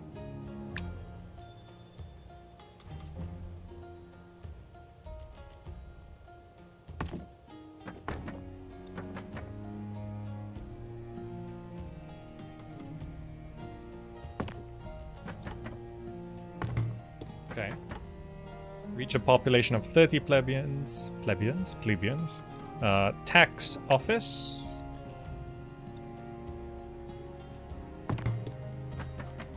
It seems like I'm able to build directly on roads, which feels a bit weird that I can just do that. And if I destroy that, the road's still there. That's kind of weird that you can build directly on roads. No taxes are being collected. This house doesn't have enough food. Granary. Market. So there is maintenance, yeah.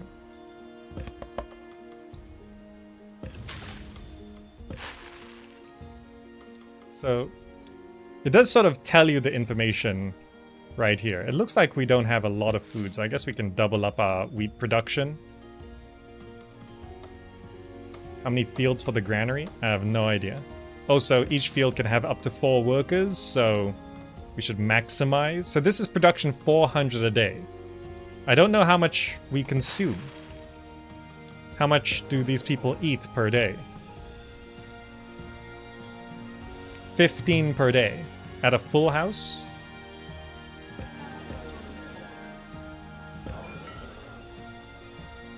Oh, they want cabbages? What, wheat's not good enough for patricians? They want cabbages? You know, wheat feels better than cabbages. I think if I was rich, I'd prefer wheat, not cabbage. What's this? Some residents are leaving the city due to lack of employment. Oh. There.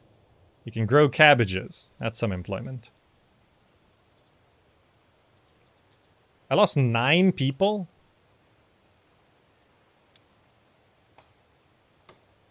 Okay, well... Wait, no. We only reached 20 earlier. How many do I have right now? Plebeian population. Patrician population. Oh, I didn't put anyone working at the tax office. Right, we don't have any unemployed. There we go. There we go. Okay. Now we're collecting taxes. This game does look kind of fun. You enjoying yourself? Well, so far, yeah. It's a free demo. There's some nice touches. You can tell there's like a lot of inspirations from older city builders. Bits from Caesar 4, bits from Caesar 3, bits from Grand Ages Rome, bits from Civ City Rome. You can tell that the developers have played those games. And it's just about capturing the best parts of those games. The only thing that's kind of throwing me off right now in terms of my enjoyment is the visuals. In terms of the trees and the grass. It's a little harsh at this point. And I know that is always a challenge. I don't think there's particularly... Where's the graphics, resolution, frame rate, quality... There's like quality presets, but... Like what happens if you go to low? What's that look like? It gets rid of the grass. And I actually can't tell whether that's an improvement. Right? Like if I go turn the grass back on, ultra, apply.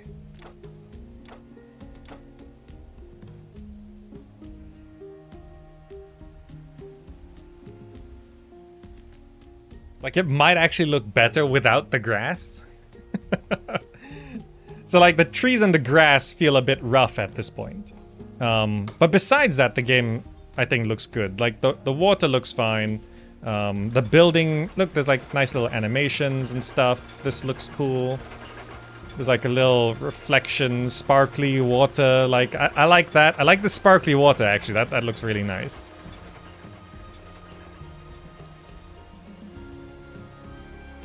Right, and also like when you build things, it's got like a little building animation.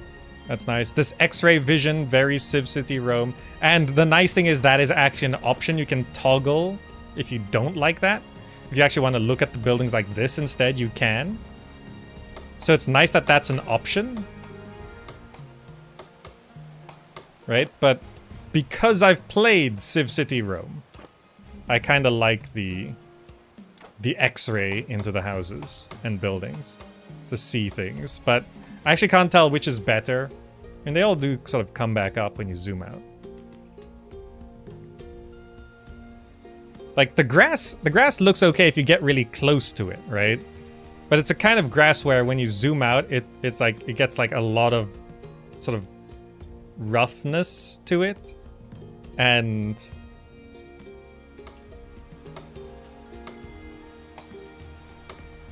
like without the grass. Like if it's just, I'm setting it to low because I don't know when the grass turns off. Like if it was just like a nicer texture instead of the actual like 3D grass. Let me try set it to high. Now the grass only turns on. Oh wait, I didn't apply it. Apply. So the grass is there. Let me go down to medium. And the grass is still there. Oh, the grass is there, but there's no flowers. Oh, I see. I don't know. Of course, this game has not been optimized. Yeah, so if, for example, instead of the 3D grass, it was just like a nicer ground texture, that might actually look better right now. But I don't mind having like the actual grass. We've all seen Mana Lords. We know the grass can look good.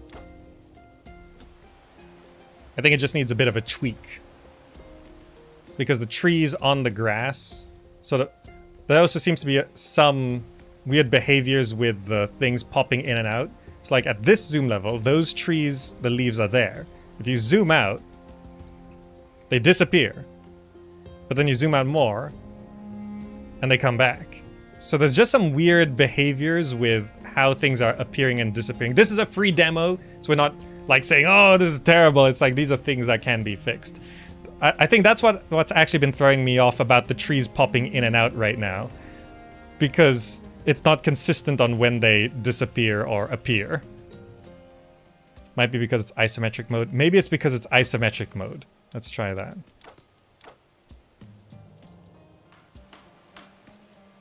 No, it still happens. See this tree here? It disappears and it comes back at varying levels. Like it disappears at the medium levels, and you get close and it comes back when the other trees don't come back. So we can like go down to here. Like this actually looks really nice. But yeah, I think that's what's been throwing me off about the trees disappearing and reappearing.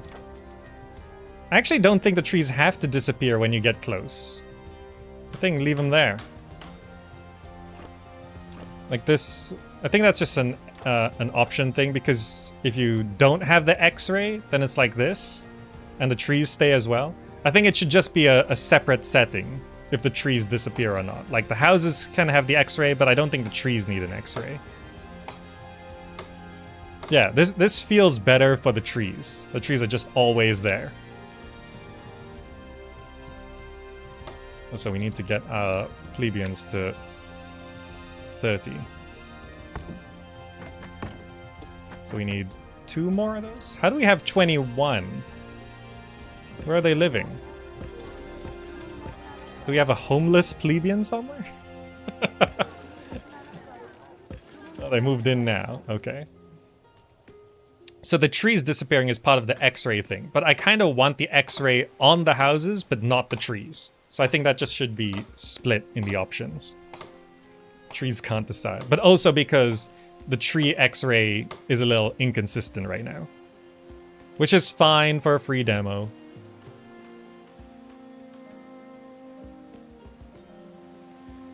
Yeah, the grass, like really, like max zoom in, the grass actually looks nice. But like once you get to like here, it gets very, that flickery effect with foliage. Which feels a little rougher.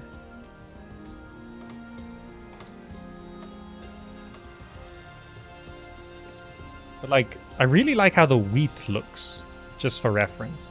I think because it's not moving. The wheat's not moving, so it actually looks really nice still. Continue improving the city. Prestige and progress. Alright, so... Oh, we actually did start turning a profit with those taxes. Luckily, because I stopped paying attention.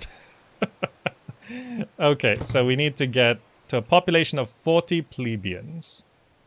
Right, which would be 2 more of these.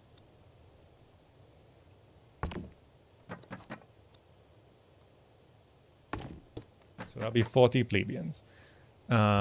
With more people coming in, I can max out workers there, make sure we're collecting max taxes. We can also increase workers for this. But also increasing workers for that means we're spending more money on wages, so we gotta make sure we don't overdo that. Okay. Reach prestige level 3. How do we do that?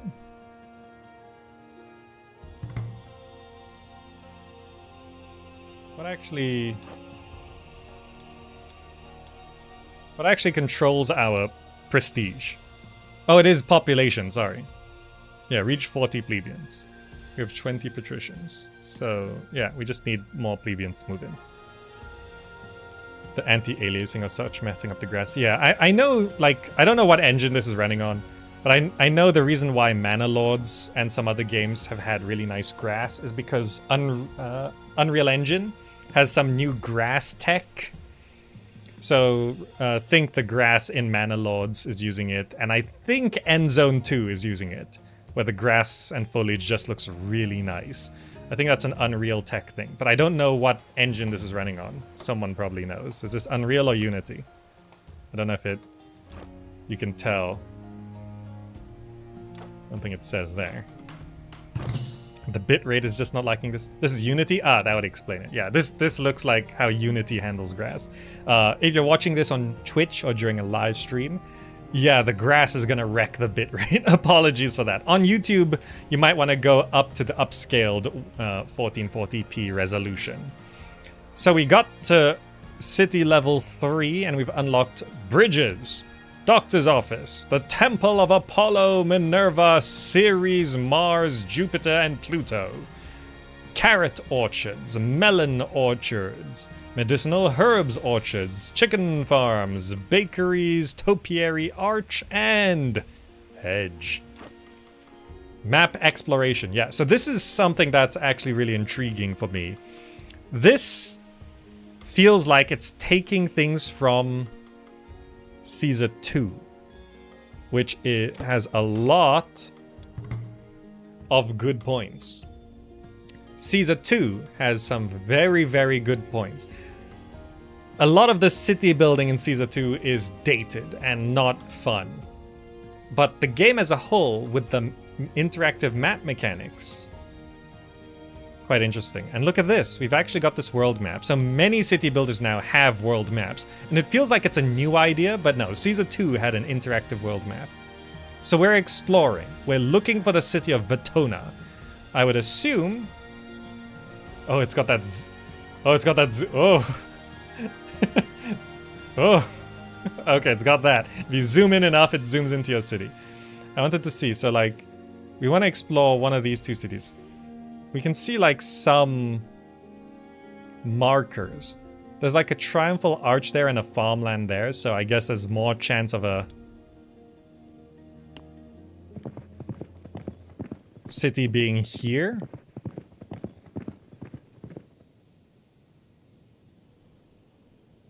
Are you exploring? Some houses' needs are not being met.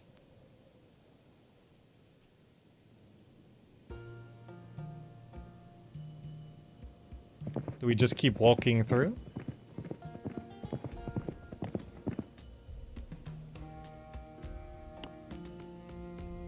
Oh, I see. So we're just walking until we find... Oh, we're walking into the fog, is it? No? How does this work? This is actually kind of confusing. So I've walked my explorer over to this thing.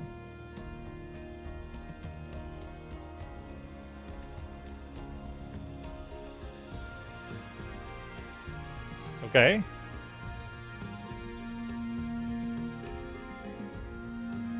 Oh, he's exploring now. Okay, I see. It's sort of a Northgard mechanic. Okay. There's a little bar on top of him. Okay, yeah, so in Northgard, which is an RTS, it has these sort of regions. When you send a unit to explore a neighboring territory, they walk up to the territory and they start looking around. And after a while, it reveals the territory, right? That's how that works. So it's doing that thing. Okay, what's your problems? Doesn't have enough food.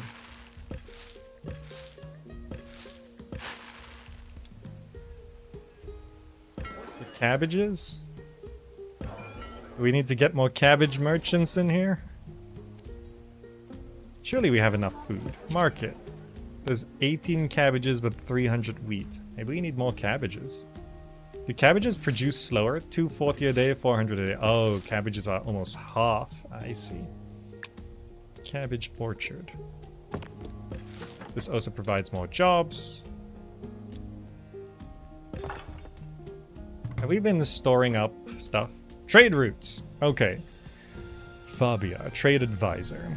Well, now that Vitona is connected to your settlement, you can trade with them to establish trade routes. Okay, yeah. Warehouses, granaries, armories near one of the entrances to make sure it clear its reserves. Okay, how does this work? So Vitona is now connected to your settlement. To establish a trade route, you must specify which resources you want to buy and sell each day within the constraints of supply and demand. I see, okay. The card on the map is a visual representation. Okay, yes. You can build warehouses, granaries, or armories near the entrance. Right. To export resources, you need to make sure you have enough of them in your city's storage. Yes. Okay, understood. So, trade. So it's sell when above. Okay, Vitona. So we can...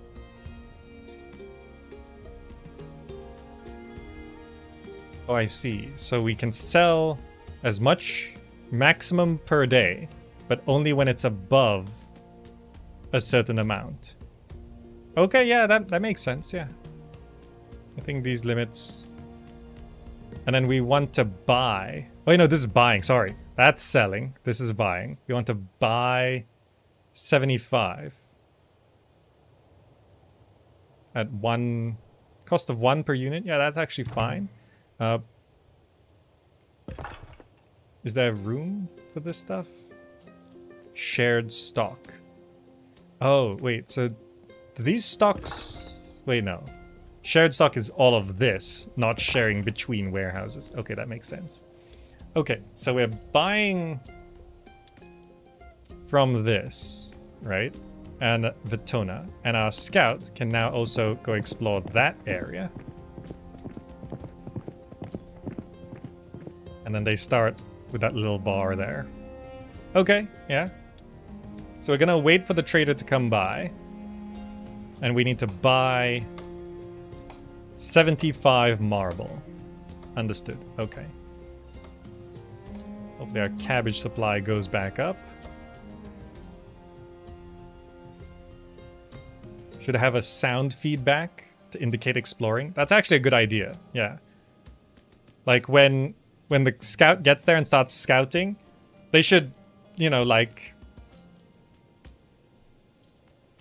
how did ancient Romans scout? They didn't have telescopes yet, did they? No. And like, just a bit of a or something, or some kind of ding or something. Oh, so we just bought it. Great. So it's just added. Is it added into our warehouse? I mean, it says we have it, but where is it stored? Oh, the city gates have storage. I didn't even realize. The city gates has storage. Oh. So now these workers from this warehouse, which is the 2 workers, they're now grabbing the marble to put it into here. Okay, yeah. So just like, this is obviously not representational of what's actually in here. I really hope that they... Oh, is that the maintenance guy maintaining the warehouse? Okay, that's nice. I really hope that they managed to implement visual representation of all the resources. So like, this is like copper bars and I don't know what that is. Like iron bars. What are these? Doesn't say.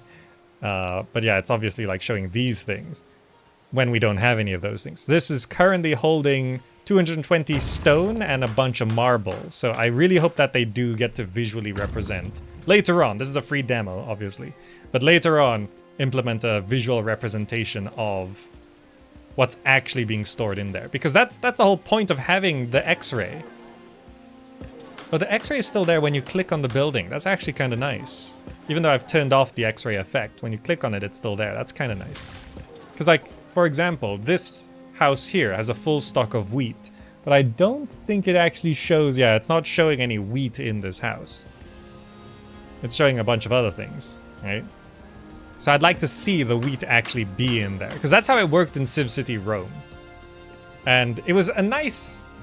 It feels kind of useless, but it feels kind of nice that it's there, you know? It's kind of nice when that happens. So now we've got this marble to send to Rome. So let's go ahead and send to Rome. Mission accomplished! You have completed all the objectives of the mission. Rome awaits you. Go to the Capitoline Hill to start the victory lap, followed by your best men, and celebrate the success. Is there another mission? I've not done this before. Is there a second mission? It looks like there's a second mission.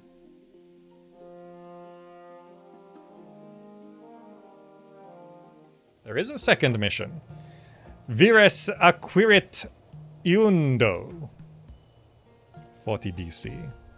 Okay, reach a population of 60 plebeians, reach a population of 20 patricians, send 150 cheese to Rome. So we can scout straight away. Reach prestige level 2 in the city. Okay, am I looking at any particular resources? Like what is this? Iron ore deposit.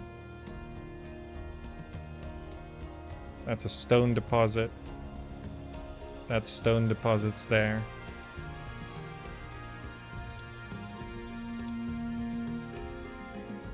Okay, so that's iron ore, and I have a feeling that we're gonna need iron ore, but there's also stone right here, so I think I should set up right here. So you can do that. And then we're going for 60 plebeians. So we start with decent money. So I think we can just go straight into it, right? So 60 plebeians means we need 5, 10, 15, 20, 25, 30, 35, 40.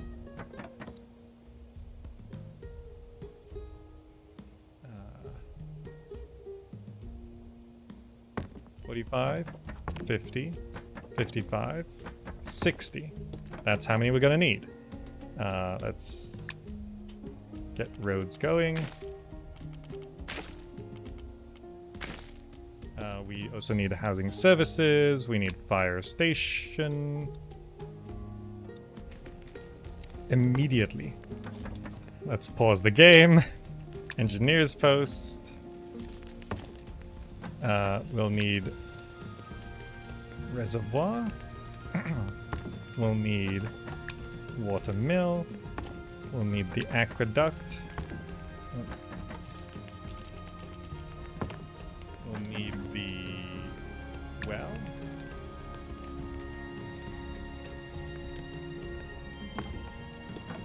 And then we get this road coming down to here. Make sure we assign... We don't have any other workers right now, but one fireman can get onto it. Food production. Let's get... Oh, I see. There is some slight fertility stuff. Okay. Let's go wheat production. Granary. Road. That's where the well is. Okay, good. Let's make sure you get to work as well. Yep. Stop all the fires and stuff. Let's throw down a market. Yep, that's good. Also, how's our scout doing? We're looking for anything of use for trading. This market needs a worker. I assume it needs like one worker in the market per resource we're distributing. Okay. We're feeding our people. So we need to get to level 2 first before we can even get patricians in to tax them. So we just need to get people in.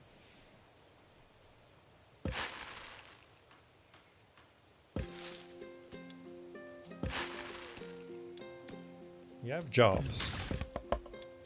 Okay. This game reminds you of so much of Caesar 3. I mean, it's really reminding me of all the old Roman city builders. Like, all of them.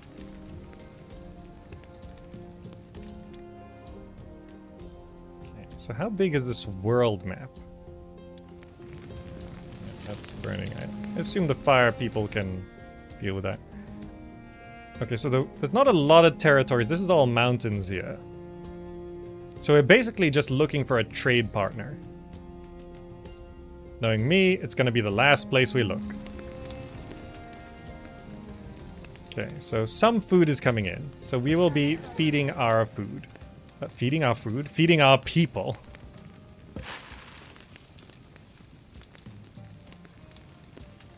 So wheat field. Yeah, let's max that out. Let's get another worker there as well.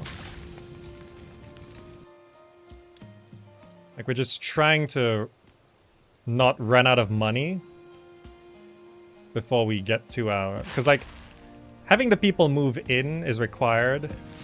I should probably get materials production down then, right?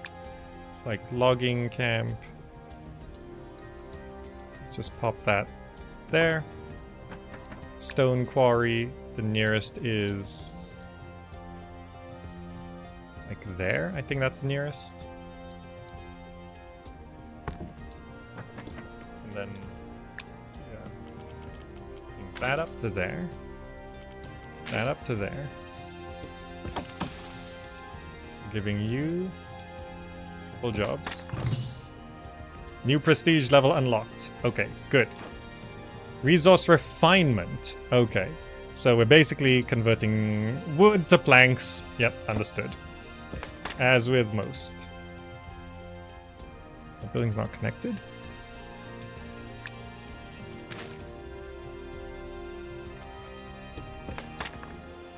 Okay. Now we need warehouses. Materials production. Warehouse. Warehouse.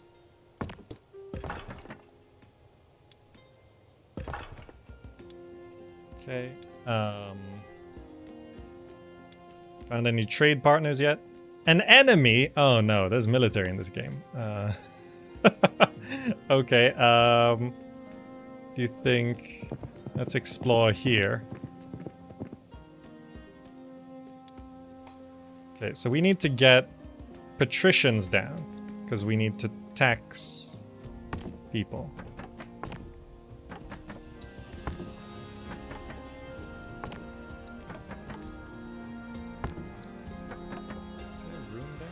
So let's get patricians in. Yeah, this is why pathfinding for roads is necessary. I want to build this road around here and then down to here, but because it doesn't pathfind, it becomes a bit more tedious to build. Housing services, tax office.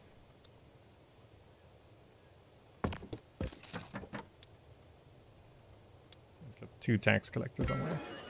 And then they want cabbages, right? So I need 2 cabbage orchards for this. I don't know if I'm expanding too fast. Maybe it's fine.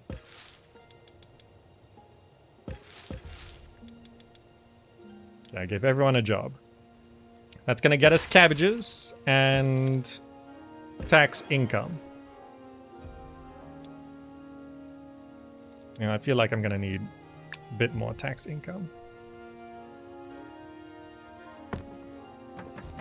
Let's throw down 2 more patrician houses.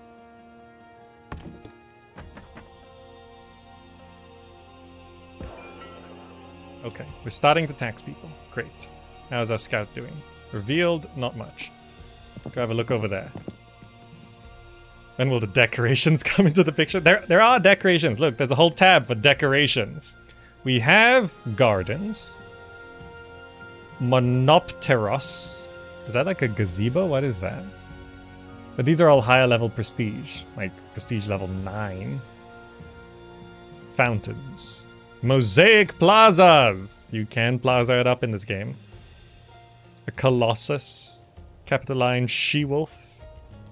Lion statue. Gladiator statue. Signs. We've got the topiary archways and hedges. You can plant a tree. There. Does that increase desirability for you, that one tree? There we go. It's the only one I've unlocked. Oh, that house didn't like the tree. So we are supposed to build a sawmill. So materials production. Oh, we're at level 3. Very nice. Materials production. Sawmill. I can pop it right here. And that's going to start turning wood into planks. And I'm assuming that's our primary export on this map. We don't sell wood, we sell planks. That's probably what's going to happen. Okay, we're starting to turn a profit without taxes. Let's hire another fire worker because things keep catching fire. Let's hire another fire worker. Stop things from catching fire.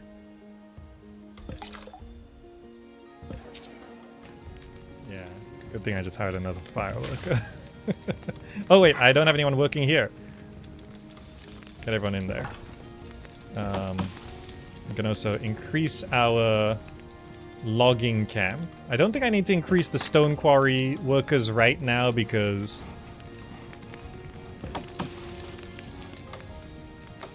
we're not really using stone for anything.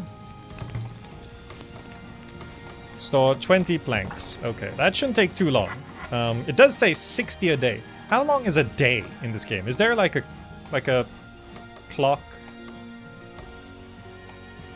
showing where the day progress is? New prestige level. I went straight to 4? Wow.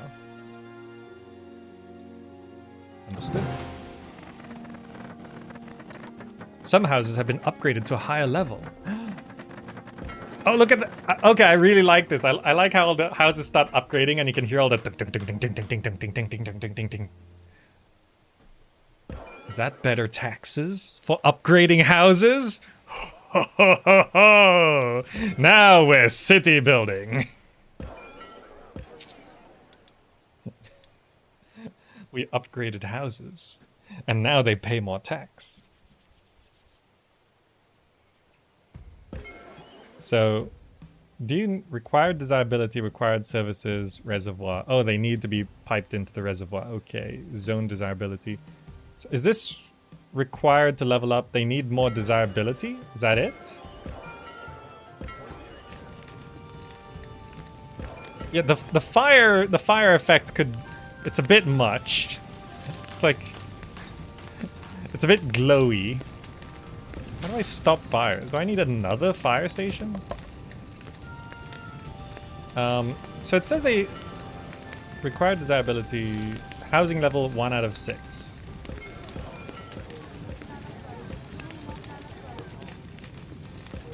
So this, how do I see the current desirability level? Is it like, let's go to decorative. Increases zone desirability. Like, I don't know how good. Does the arch go over the road? Can we like properly decorate? Like,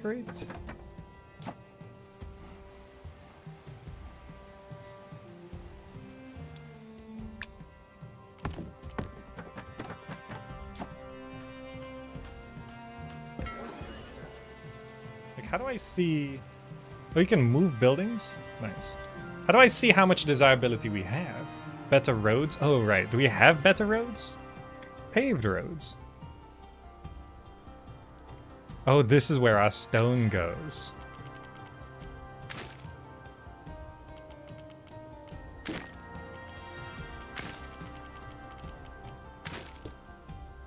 Not quite plaza. Excuse me.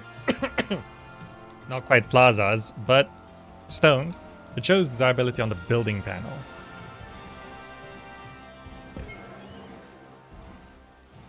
Oh, there, right there, yes. It shows it right there. Health and entertainment. Cornelia. Okay. Doctor's offices. Increasing people's favors. Theaters. Bread and circus. Understood. Okay, so if I... So this is now 5%. So if I go to decorative and like give you a tree there, how much does that affect? Does that affect anything? Still says 5%. What if I give you like one of these? Oh, I see it. It shows the highlight there. Give you one of those things. And they level up. Patrician housing level 2. Next level taxes. So currently they pay 45 for a person. And they can be 10 people. Is this 35 per person? And this is 45 per person? Oh, and it doubles the population. Look how much money we're bringing in.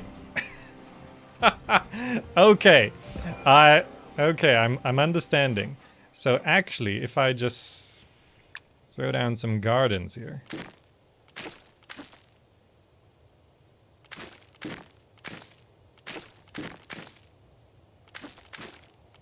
I just fill this with gardens, yeah. Why is zone desirability not going up? Do gardens not reach that far? That could be the problem. Oh, gardens have a range of 1. I see. So I need better decorations that have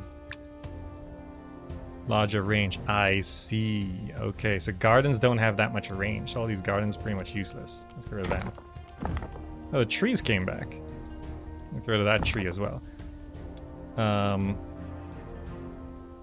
So hedges have a decent range.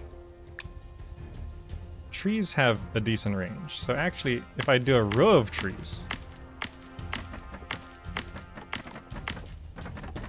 that works. Look how much money we make! Because they just pay more, and then more people move in. Okay, yeah. Time to develop whole new block designs. Yeah, this is a game where, because of the range of desirability particularly, there's gonna be some block designing going on. We have 20 unemployed plebs.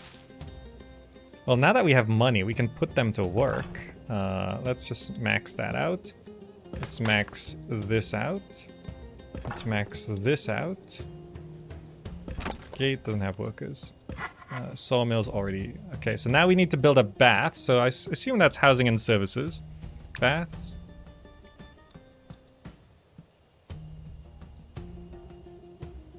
So there is this range. So kind of... does that fit there? Oh, just about. Nice.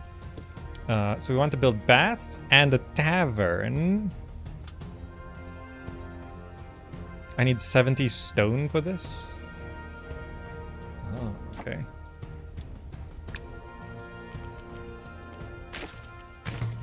So baths around the back. No one works there? Okay. And we need to produce 10 wine using the winery. So I assume that's gonna need some stuff. Also, can paths go through aqueducts? They can. Just wanted to check that.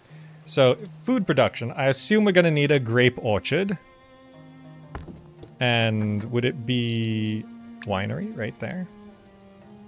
The winery across the way. Let's max out workers for grapes. Let's max out workers for wine. That's gonna start producing wine. I don't know whether... is wine stored in warehouses?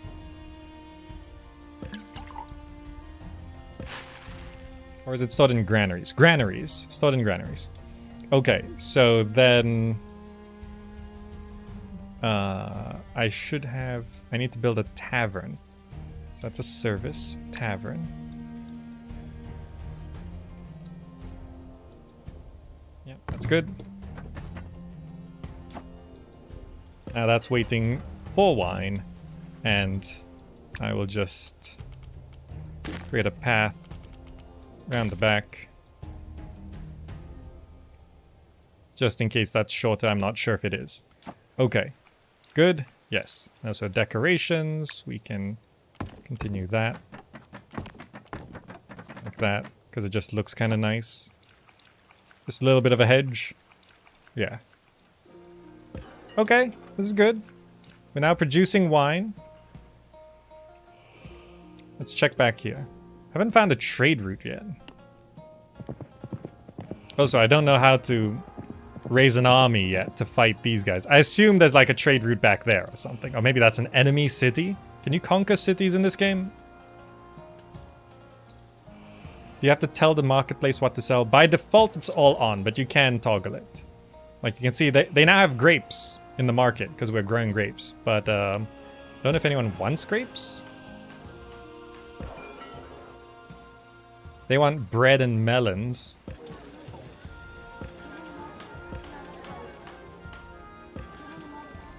None of these reached. This house doesn't have enough food. I can go to decorative trees. I can do a row of trees there.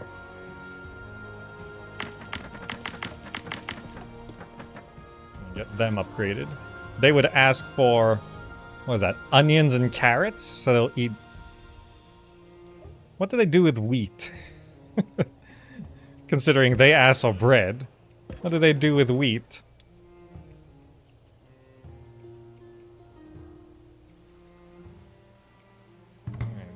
These gardens there. Religion. Okay, yes. So...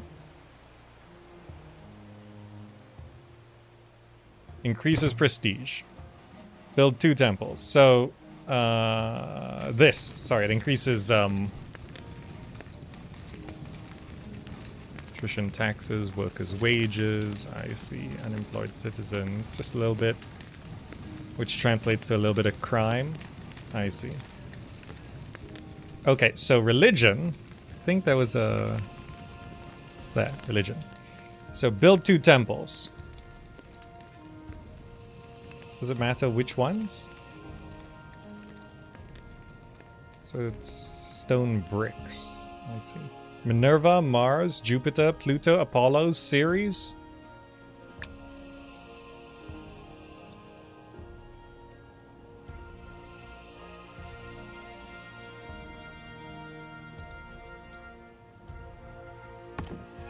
Ceres. That actually covers all the patricians. Mars? All but one house, I guess. This is not connected to a road. Gods. It's time to present yourself before the gods. Really? Religion tab. Okay. There's a... Okay, yes. The gods are arrogant, so worshipping one of them can make his rival jealous and punish your settlement. Oh, is that a Pantheon button? Oh, look at all these buttons we've gotten behind me as well. Pantheon of the gods.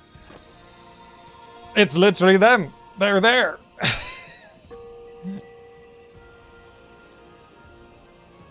You love how I don't care at all about the raging fire. I've got firemen. They'll deal with it. So in the Pantheon, you can check the status of each god. Right. When you attain the maximum level of favor with a god, they will bless you with a divine boon. So this sort of works like Emperor, huh? Don't forget they can also get angry. Maximum dissatisfaction, they'll come down and punish you. Jupiter. Mars. They're all just chilling. Minerva. Pluto. Apollo. Ceres. So...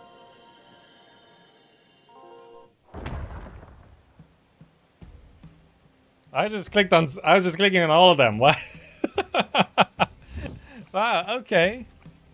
Is it because I built a Temple of Ceres? Look at her go. Yeah, this works like Emperor. Can I get Sun Wukong down here to help me fight the Mongols? I mean, that might helped a little bit. Off she goes. Yeah, so it works exactly like Emperor. So, okay, upgrade housing. So I have actually upgraded some housing. Yeah, just need to upgrade one more plebeian house, which is easy enough to do. Let's give you some Monopterosos. There we go. Oh wait, it's a level 3. This is just a level 2.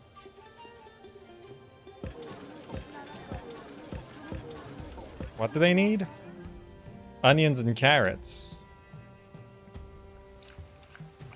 No more space. The granary is full? No, it's not full. Oh, can the granary just not keep up with everything? Well, just in case, let's go ahead and throw down another granary. We can squeeze it in there. It needs to be connected to the road. And then we need to throw down food production, and we need to get some onion orchards. And we need to get some... What do you want? Carrots, was it? Carrots. Food production... Oh, can we not produce carrots? Wait, no, we can. Okay, there it is. Sorry. I didn't recognize carrots. Connect this up to there. Is that... That's not actually connected, is it? Uh-oh. Well, it's not ideal, but you'll figure it out. Get to work.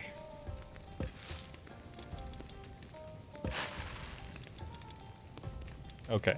So with onions and carrots coming in, these houses should evolve, and just to make sure it goes along, let's go gardens. We can do that. Gardens kind of suck, huh?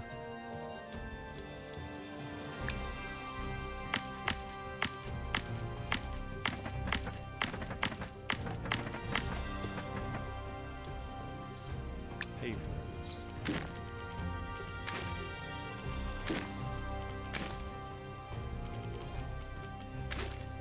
Okay, just makes them a little nicer. Okay, this one. There's a bit of room here for trees. There we go. Okay, so I got them all to level 2. Mostly they are ready to go to level 3 as well once they get the desirability. You need bread and melons. I don't know if I need to be boosting them up. Let's also check here. Oh, I actually found a trade route. I didn't realize. They buy wine?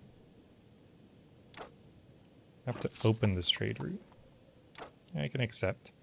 If I just check trade. So we can buy stone bricks from them.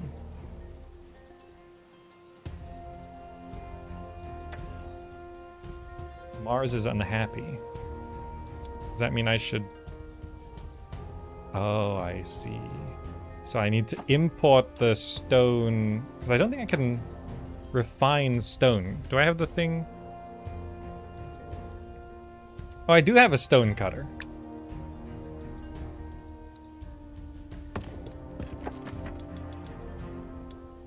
Get to cutting stone.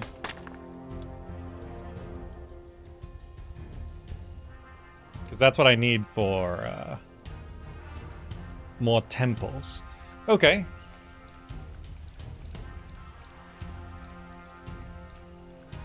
So... yeah, I can just boost decorations a little bit here. Make sure it gets to 25%. Just make sure they're all at 25% so they will upgrade when they can.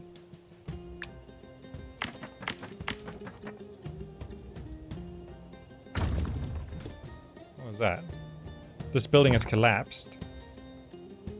I just clicked on it. What? I need more engineers. What was that building that collapsed? Sawmill. Logging camp. City gates. Was it my warehouse? It was actually a warehouse.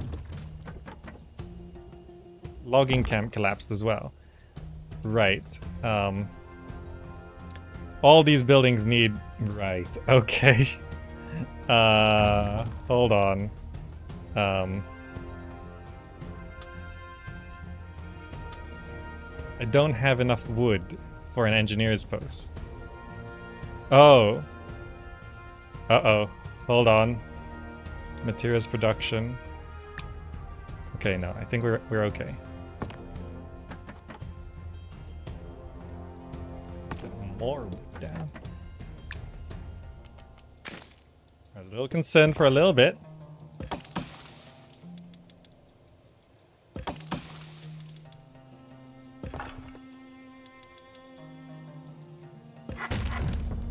So all this is collapsing. Warehouse and stone quarry. Yeah. So what we need is to get wood in. Because I can't place the engineer's post. Because I need wood and stone. Luckily, wood and stone.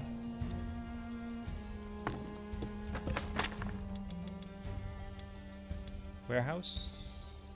Yeah, these just cost money, so this is fine.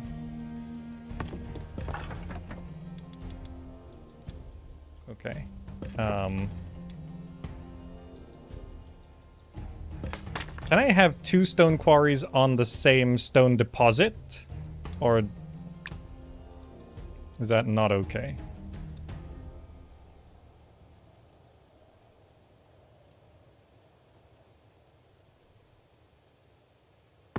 Can I do this? Like, what's a maximum number of quarries I can have on a single stone deposit?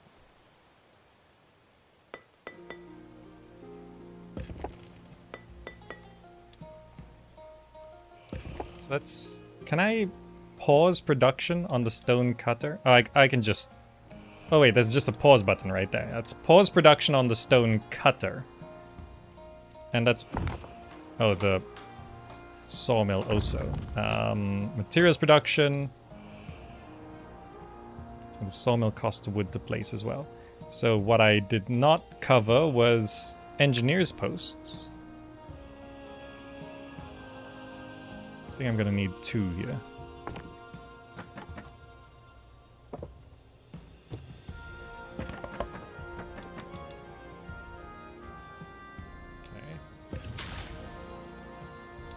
Feel like... Yeah, I just didn't build enough of these. Yeah. So I need more engineers posts and fire stations everywhere, I guess. I've never seen these industry buildings catch fire. So I don't know what the chance of fire is. But they do seem to require maintenance. Some carrots have come in. We've actually got one plebeian house upgraded, so we are just sort of waiting for the resources to come in. Carrots and onions are being produced. We probably need just more of those farms. Do they cost resources? They cost some wood, I see. Okay, so first of all, engineer's post over here, because this stuff seems to be collapsing. Let's place it there. Okay. And then I will also need an engineer's post over here.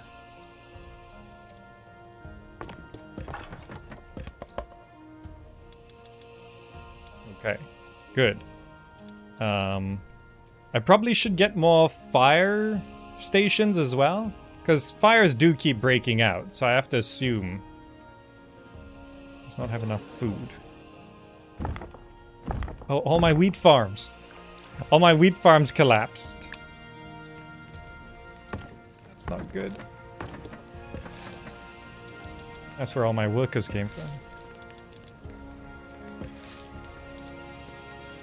So I actually need a couple more workers. Let's take you off. Make sure the wheat farm is going. Okay. So I probably need another fire station to help cover all this stuff.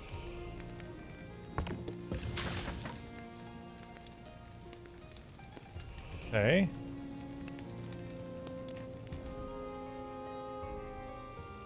I think I actually need more plebeians. Plebeian housing. Oh, I don't have the resources for that. Now that's caught fire.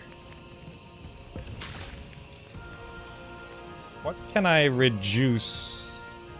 Like, I probably don't need so many warehouse workers here and here. Let's max out the fire station workers there. Okay.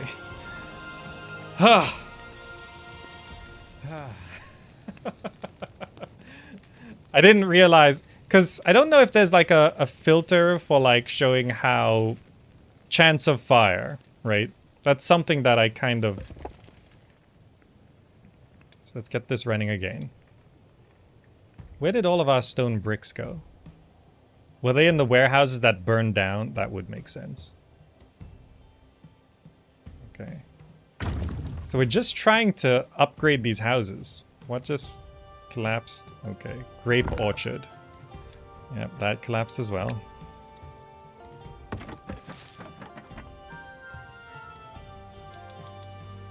Okay.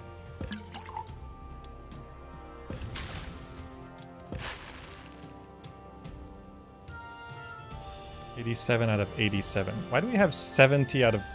Oh, this house devolved, I think. That's why.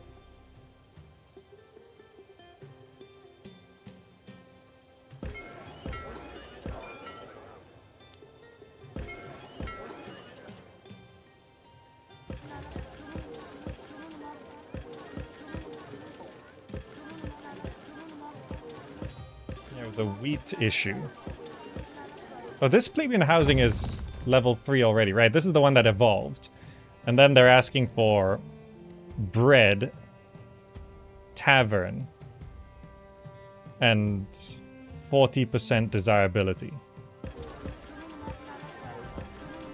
Bread, tavern? They want bread and melons. Oh, so this 7 people, it goes up to 10. So we will get more workers if we just get these evolved. We're just waiting on wheat to come in. Like, I should be producing so much wheat. I have 3 farms with maximum employment. Like, surely... There's wheat in the market. So that's showing... I think that's showing someone delivering wheat? Yeah, popping wheat into there. So then they get wheat. Oh, they need baths to upgrade. The baths are too far. Right, okay.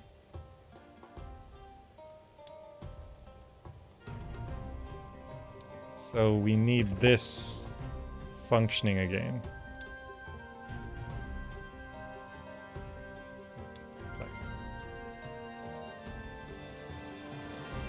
Why not? Oh, have I found a bug? I can't assign workers to this. Let me try and move it. Why can't I assign workers to this?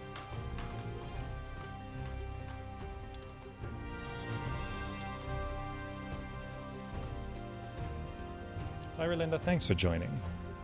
Why can't I assign workers to this building?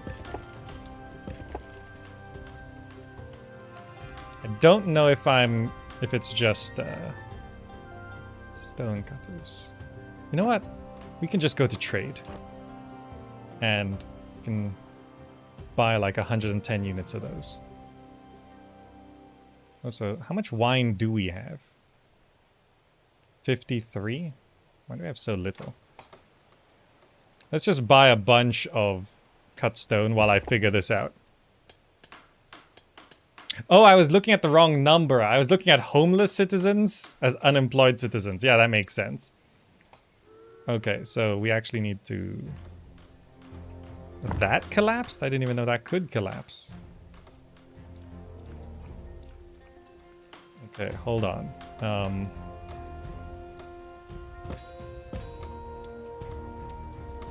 How do I do this? Guess I throw down another plebeian house? Is that not in range? That's not in range.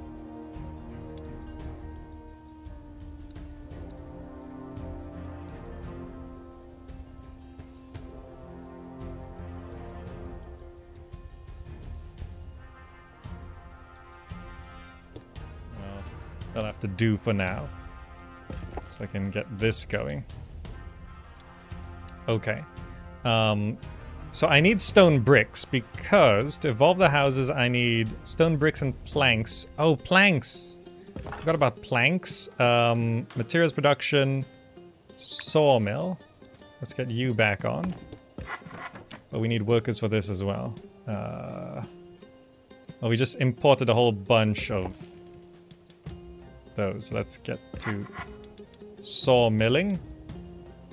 So then I can go to housing services, baths. So I need 30 planks. So I have imported a whole bunch of stone bricks.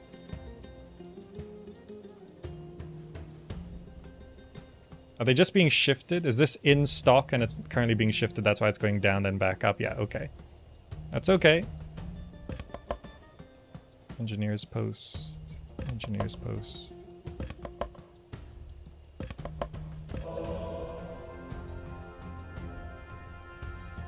So I have a Temple of Mars. I don't know why Mars is so unhappy.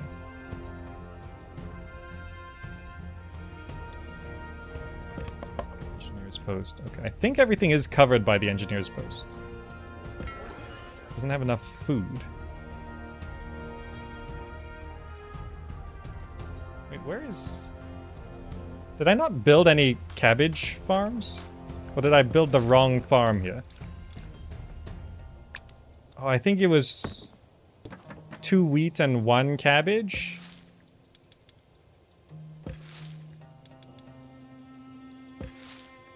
I'm gonna shift the workers over to the cabbage. I didn't build the cabbage farm. I rebuilt 3 wheat farms, but it was 2 wheat and 1 cabbage. Is this game released? No, this is the free demo that was actually put out like a month ago. Doesn't have enough food. Running out of onions. This is actually quite tricky. Ever since my city started collapsing, we've been struggling. So I think I can reduce the amount of wood and stone we're bringing in, because I need the workers. Because I need to bring in some other things. So for example, I think I need another onion orchard and another carrot orchard.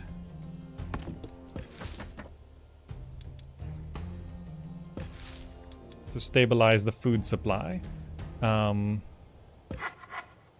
sawmill is also producing quite slow. Let's make sure this warehouse keeps going. So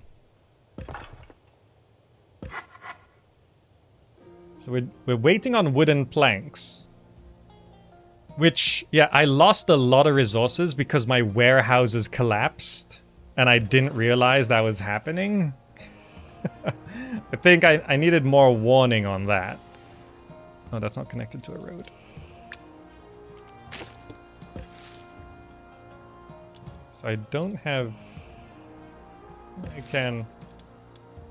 Onion, onion, carrot.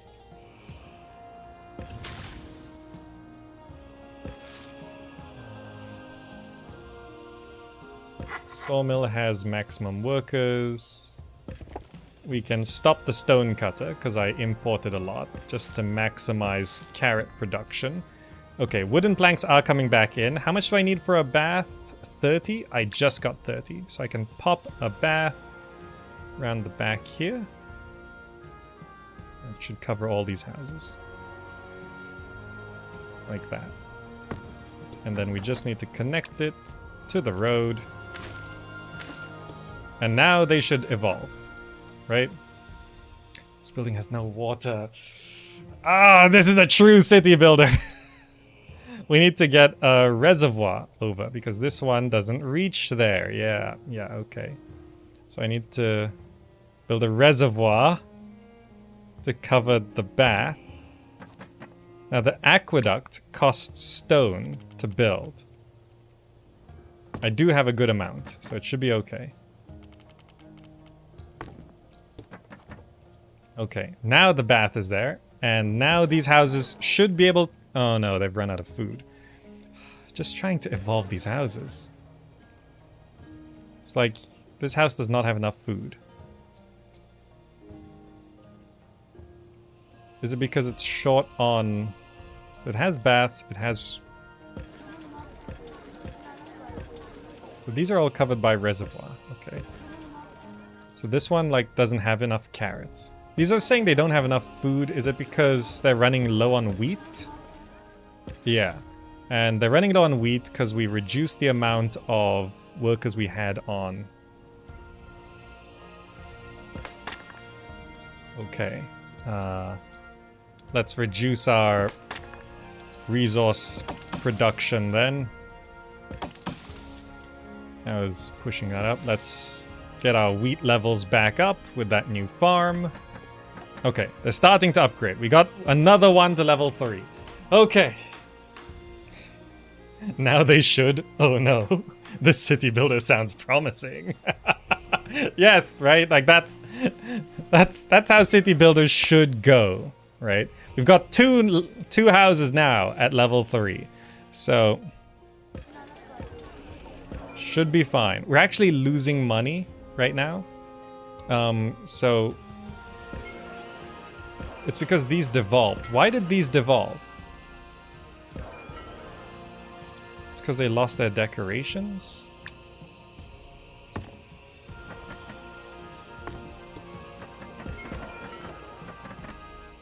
Okay, there we go. Yeah, they lost their decorations. Because I think they collapsed.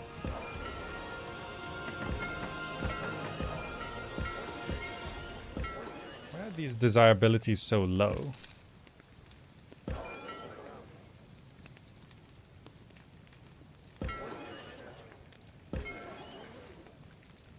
Let's demolish these gardens. Interesting that the trees come back when you demolish the gardens. Let's go to decorative.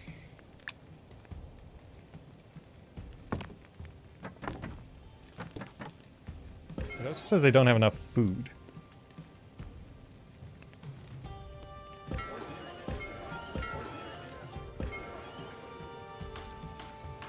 Yeah, these...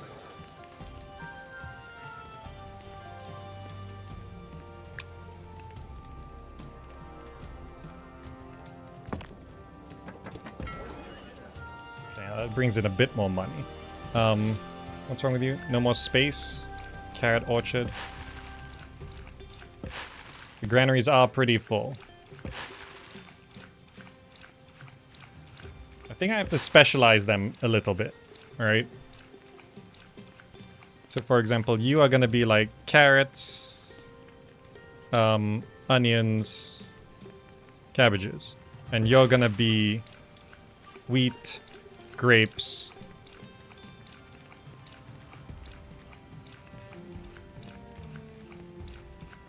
Carrots, onions, cabbages, wheats, grapes.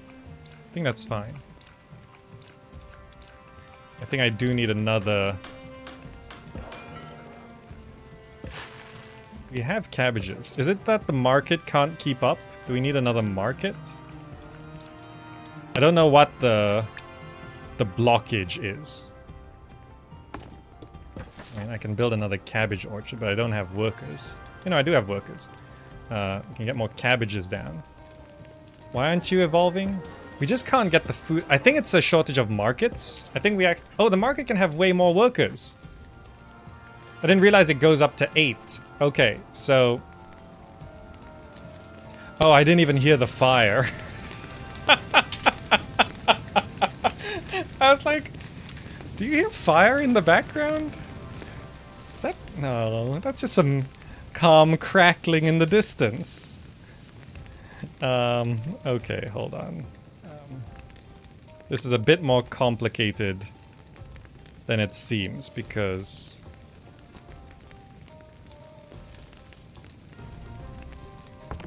This requires to be near a well, which then requires to be near a reservoir, which then also needs to be hooked up to an aqueduct,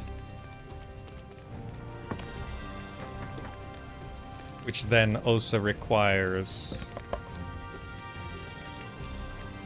employees. Okay. Yeah, okay. Run out there, you two, yeah, put that out.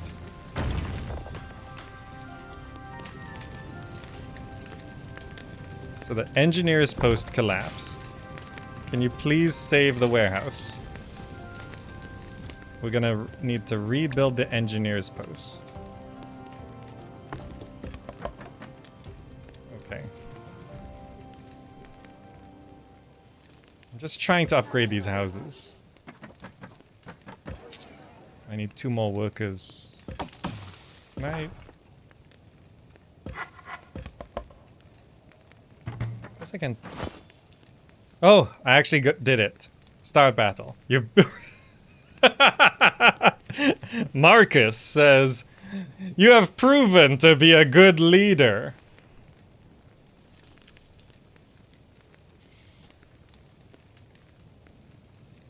You say so.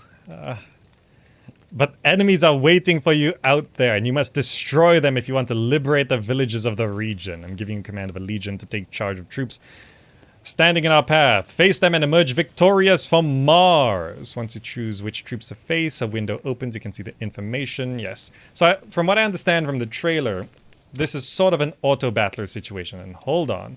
I'm still... we need... So these houses evolve, so more people move in. But I do need to just max out this market. Oh, someone moved in. Make sure the market has 8 workers. The problem was it was at 4 and it couldn't keep up with everything. Now they're evolving and moving back in. Okay, go back to the region map. So Mars is unhappy with us, which means it's a perfect time to go fight. Find the enemy and send your century into battle? Does this count? Do you call this a century? I guess so. Explore territory. Well, we can see them right there. So I assume this is strength on top, 35 versus 20. Yep. So this is not an RTS. This is an auto-battler situation, is what I understand. Let's see how it plays out. If you perform this action, the demo will end now. Do you want to continue? Honestly, yeah. I think that's fine. Let's see how this military works. Accept. Oh, it won't show us how it works yet. I see. Okay, they haven't fleshed out the military aspect. But from the trailer, I think it's implying that the battles are sort of an auto-battler situation onto the thing. But okay. I think we have had a pretty good look at the city building stuff. That's all. I assume you can play until finishing that particular mission. But it seems like for this free demo, they have not implemented military yet, which is fine. It's a free demo. This was an initial look at the city building aspect. So far, Citadelum, judging it as a free demo, seems pretty solid. It's got a lot of nice ideas. There's a lot of things that need some tweaking. Like, I just had no sense of when buildings were going to collapse or catch fire, right? It was just very hard for me to tell. I don't know if I'm missing overlays or if there are no overlays yet.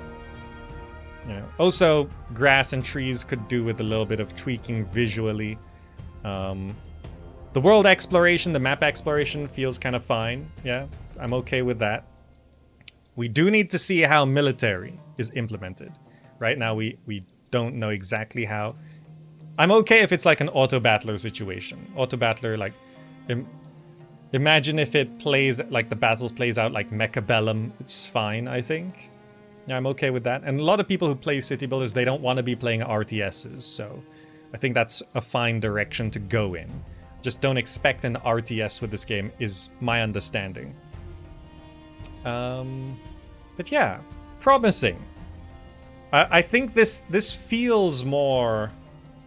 Also, I've noticed that they've changed the art style of the characters since the initial reveals. They have this more realistic art style going on. The initial reveal, which was a number of months ago, it did feel more cartoony, whereas now it sort of feels more realistic. And I think a lot of people will appreciate that. Are they AI generated? I don't think this is AI generated. I can't... I mean, this just looks like an illustration to me. A digital illustration. No, I wouldn't guess this was AI generated. The other portraits looked kind of sus. I don't know, like... It looks like an illustration to me. That's actually kind of a thing where I was watching this video and someone showed like an old album art cover, right? And someone said, why does it look AI generated? And this thing's from like 20 years ago. This album art was from like 20 years ago. And that's actually sort of a weird thing now where because there is AI generated art, there's actually a lot of art that now looks AI generated because that's the style that AI generation uses. Does it matter? Well, it depends on the AI generation. It does matter because AI generated stuff is trained on things, and it depends where that's been trained on.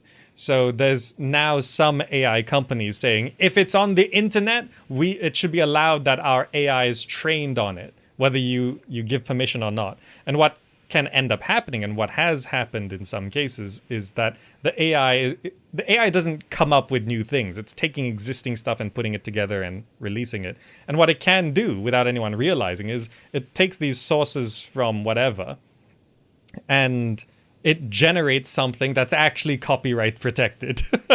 But the people generating the art, or using the AI to generate the art, they don't even realize, because they didn't come up with the art. They don't know what it's copying. So then it generates something that's actually copyrighted. And no one realizes until later on. And someone says, wait, that's my art. That's spliced into this artwork. And then someone gets sued, you know? Also, I think someone just donated $50 on YouTube saying, loving the Dark Colony series. Thank you for making it.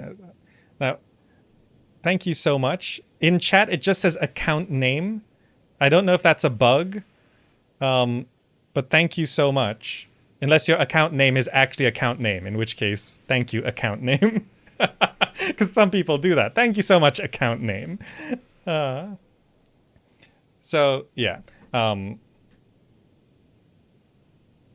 yeah, I would not suspect this art as AI generated. It looks like artwork to me. Like it looks like pretty standard digital artwork. It's not complicated to do this. I have lots of Illustrator friends. I've done digital paintings. It looks very feasible to do that.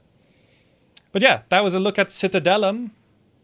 Very promising, actually. It's given a better impression than the initial reveal, and I think it'll be worth keeping an eye on it. An account name says, my account name is account name. Okay, thank you so much. That's very kind of you. Account name. It's very much appreciated. Anyway, that's our little impressions / judgment of the belated impressions and judgments of the free demo of Citadelum. I'll be keeping my eye on it as it builds up towards release. We need to see military. Thank you so much for joining. I'll see you in the next video.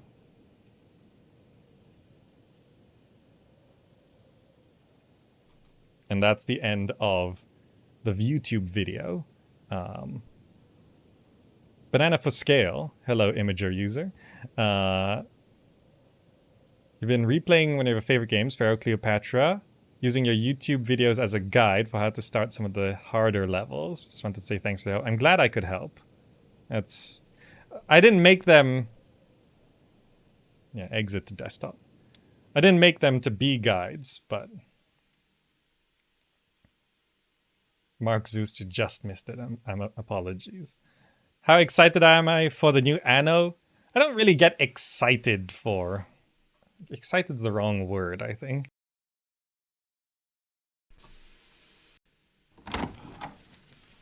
Excited's the wrong word. Plus, they haven't shown anything. So, it's hard to be excited or interested in anything. But like, new Anno game, I mean, Anno 1800 knocked it out of the park, so... And it's ancient Rome, it's the first time they're going ancient. I'd be interested in new Anno. No one has been excited for a new game in the last 20 years. I mean, I think it's fine to be excited for new games. It's just... The whole industry is particularly close to me. So... It's not so much that, oh, like, people aren't getting excited. It's that in the 90s, you got excited because what was coming out, there was no alternative, right? When Age of Empires was releasing, like, there wasn't really anything else like Age of Empires, right? When StarCraft was releasing, there wasn't really anything else that was like StarCraft. It's like, this is it. This is what we've got. This new, brand new thing that nothing else is like it.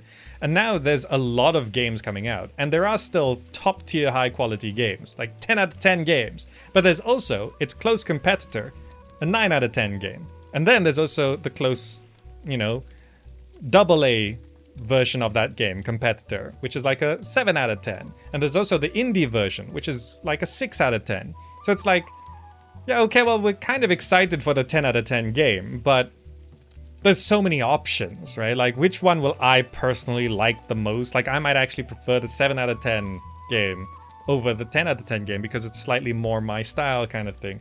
So there's like all these options. So it's like, you don't really get, oh, I'm so excited for that because like, I hope that one really works out, because if not, then we have nothing else. So I'm all in on this one, you know? But now if that game doesn't work out and it actually sucks, well, I'll just play the next one. Is it possible for us to donate to suggest games to do a nostalgia playthrough? Example, Imperialism. Ooh, Imperialism. I played that a little bit as a kid. I mean, I'm always open to suggestions, but also in terms of playing games, it's more to do with like honestly viewership, right? I know it's like, oh, don't chase the numbers, but like when I make a list video and it gets 60,000 views, and then I make a gameplay video and it gets 3,000 views. It kind of feels like I shouldn't be making the gameplay video. Not that I don't like making gameplay videos, or that there aren't people who enjoy the gameplay videos. But it's just I'm sort of burnt out for the last 3 years of grind, because it's been like I just finished applying for a visa. That was like 3 weeks of solid work that added nothing to the channel, right? 3 weeks of solid work that none of you get to see anything. You know, it's not making any videos. But it was so much work. And there's been so much of that over the last 3 years that I am just really kind of burnt out. So it's not that, you know, oh, you know, would you play this game if I paid you this much money? But like, I mean, I suppose if you paid me enough money, I'll do it. But I don't, like, I don't really have a system set up for like, oh, if you pay me this much money, I'll play the game, you know? Like, I sort of have to work out, there's so many games I'm supposed to play. Like, I haven't even touched Poseidon, for example. There's a whole campaign of Zeus I've never even started, you know? There's a whole new Caesar 3 campaign I could play through. There's so many games I haven't even managed to touch or try. Like, I missed the Pax Augusta demo. Like, that was taken down just last week or something. So it's just, there's so much to do. And also, I am very tired. Even today, like, I'm putting on the energy, as much energy as I tend to have, but actually I'm really exhausted. What do I feel like playing? I mean, I do kind of feel like playing through the Civ games. I actually played through a game of Civ 3, 4, a few of 5, and a game of 6 while applying for the visa. Just sort of while doing the visa, I had like a Civ game going on. Just to remind myself of the old games and really properly play some Civ 5, which is my least played Civ. So I actually do feel like playing some Civ. My recent question about which Civs we started with reminded me of that Call to Power, but never really figured it out. Yeah, like... it's been quite interesting. So like, on Twitter, the Civilization Twitter account has been posting like retrospectives of the old Civ games. And their recent post posted some Civ portraits from Civ 4. You know, it had like Tokugawa, was it Tokugawa? And Catherine and a few of the other ones. And you can tell, like, so many people reacted to the Civ 4 portraits, saying, looks like Civ 7's gonna be cartoony again! Because it's just sort of really interesting. People who started with Civ 5, and they don't recognize the Civ 4 portraits. And it really does show how they don't know Civ 3 and 4 were so cartoony. They started with Civ 5, then they went to Civ 6, and they hate Civ 6 for making the series cartoony. Right? And it's because they've never played anything but Civ 5. And you can see that reflected in the Twitter replies as well. I'm glad you enjoyed it, account name. And thank you again for the donation. That is very kind of you. Actually, because you're donating on that YouTube account, that YouTube account hasn't actually crossed the threshold for a payout. I only got it monetized like a month or so ago. So your donation on that YouTube channel is going to lead to the first payout from the Gamerzak XL YouTube channel. So thank you so much.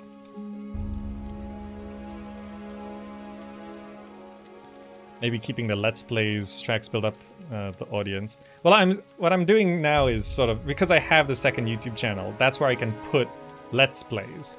So as an experiment, I had the Dark Colony playthrough. I put the whole one chunk on the main channel, but I'm releasing it episodically on the second channel because some people prefer that. And I want to see if that's actually worth doing. You know, because some people prefer that. And also because it's a second channel, I don't have to worry about the algorithm or anything. So, just see how that works out.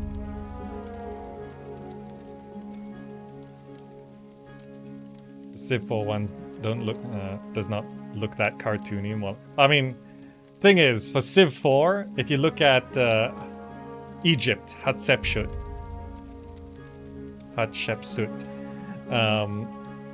that one's particularly cartoony. And some of them are particularly cartoony, some more than others. It seems a little inconsistent in Civ 4. But a lot of the Civ 5 players who are saying Civ 6 is cartoony, they also consider Civ 4 cartoony. But they've never seen Civ 4. What happened to my Settlers 2 series? Nah. I think that last mission literally burnt me out. It was just so exhausting.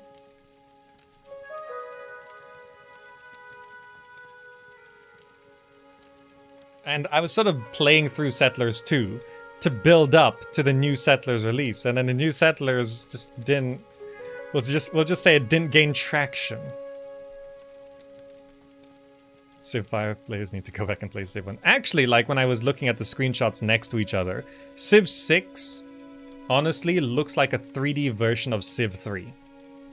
Like in terms of the color schemes and the vibrancy.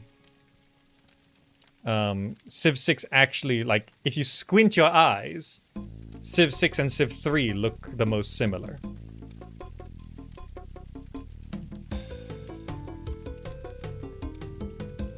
You remember when Stalin was in a Civ game? Was Stalin ever in a Civ game? I know Mao was. But also, I think generally there's just more interesting historical figures.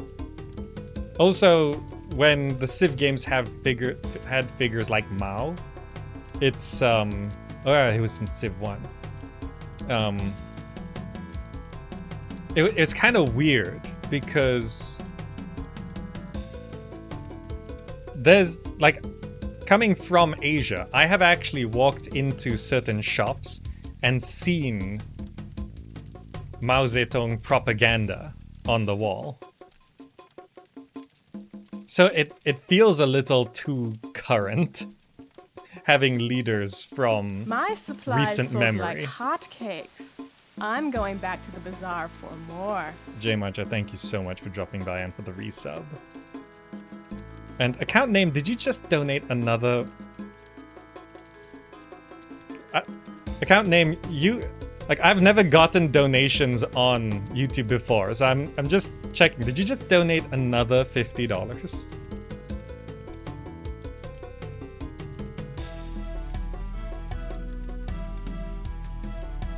I've not actually.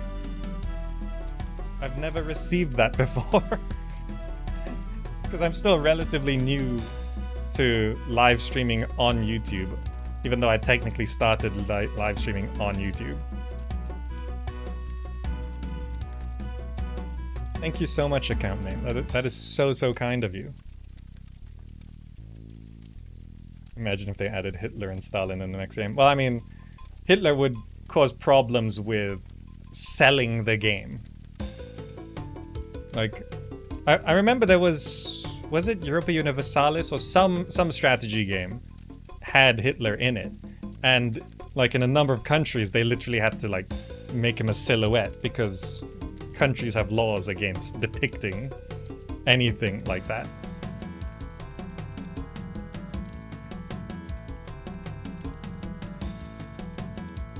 And it's not just like, I know a lot of people say, oh, it's like against the law in Germany, but then apparently they repealed a number of the laws and loosened things a little bit. But it's not just Germany, like there's a number of countries which would not allow that. But also, like,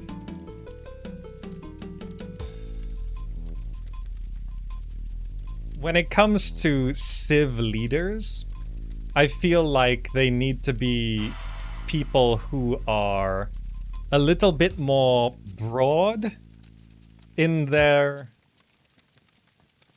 what they did. So, like, actually, like, honestly speaking, Gandhi is a weird choice, but it's just so embedded in the Civ series. Like, honestly speaking, Gandhi doesn't really make sense as a Civ leader, right? But how could you not at this point? And Max Grow, thank you so much. So like, it's not so much, oh, Hitler and Stalin are like, you know, but they're sort of like known for like one thing. And like, if you're like starting out in like the prehistoric times and then you're going through the ages, it feels very limiting. Right? In a game where it's like Europa Universalis, where it's like set in one era and it's like one thing that's happening, it sort of makes more sense. You know, but like when you're building a civilization through time, it makes more sense to have like Ramses or Tutankhamun or, you know, those sorts of more broad civilization builders, like Gilgamesh, you know, like, oh, okay, I actually like founded one of the earliest empires in the world. You know, like characters like, I say characters, historical figures like Gandhi feels weird because it's like, it's not like they governed India or anything like that. But it's just become like embedded in Civ as a game to have historical figures like Gandhi. So if we're talking about it objectively, we shouldn't be adding in Stalin and Hitler and Mao. We should be taking out Gandhi. It should be going in the other direction because it just doesn't feel like a civilization leader.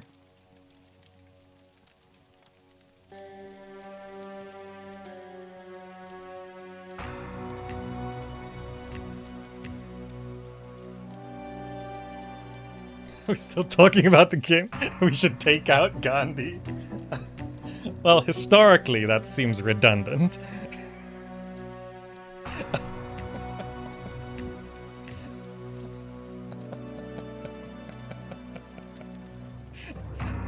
Is it too soon?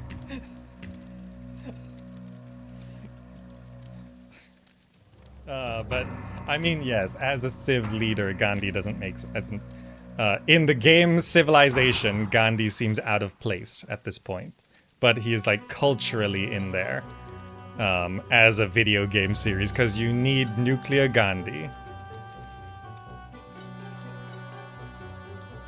Tutankhamun is just famous. Yeah, like maybe not Tutankhamun. Maybe I forget the numbers. Ramses second. I don't know. Civ X will have Greta Thunberg. See, I don't like it. It's fun to like go to like meme extremes, but it's like I don't think Civilization should have any recent memory leaders because there hasn't been enough time in history to really judge them specifically, and also it just hits too close to home. Like I even think Mao is too recent, but also just on a legal basis. It's very difficult to depict real-life living people in video games without getting sued, right? You're not gonna have Barack Obama in there. Like, you need to get permission to use his likeness, right? He's still alive. Even for the most... I think Mao is the most recent Civ leader in the entire Civ series. Correct me if I'm wrong. But as far as I know, he's the most recent. And even he was dead 15 years before Civ 1. Right? But also, like I said, like I've been into shops in Asia and they have Mao propaganda still on the wall. Like, and that was like 10 years ago kind of thing, right? Like it's still like in people's living memory. And it feels weird to like load up a game and like, oh, there's Mao. Like, it's like, it feels a bit too close to home. But like, I think early 1900s people, like Civ 6 has Teddy Roosevelt. You know, that sort of feels okay because it feels like Teddy Roosevelt is at a point where he is a historical figure, right? There's probably still some people alive today who remember Teddy... When was Teddy Roosevelt? I don't actually know the years. me just double check.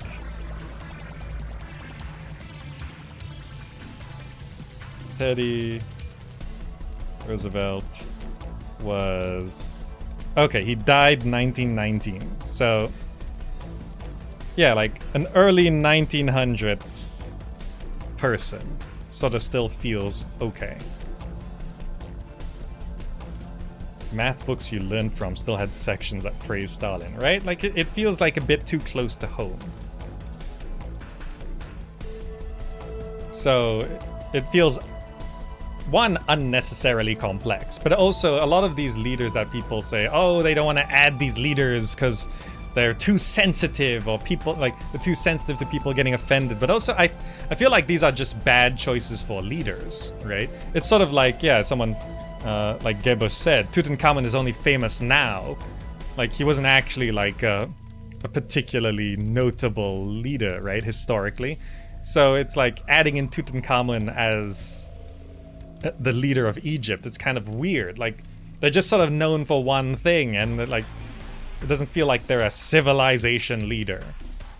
So yeah, that's why I actually think, like, if we're being objective about it, then we should be removing Gandhi from the game, not adding in these singular leaders.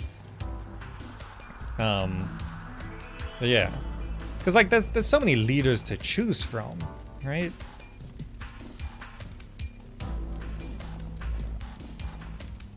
Like historically, like that's why going for like Qin Shi Huang for China, like that makes so much more sense than Mao, right? Makes so much more sense. And it's not like, oh, we don't want to use Mao because it'll upset people. No, like, Qin Shi Huang is a better choice. Like, it makes so much more sense.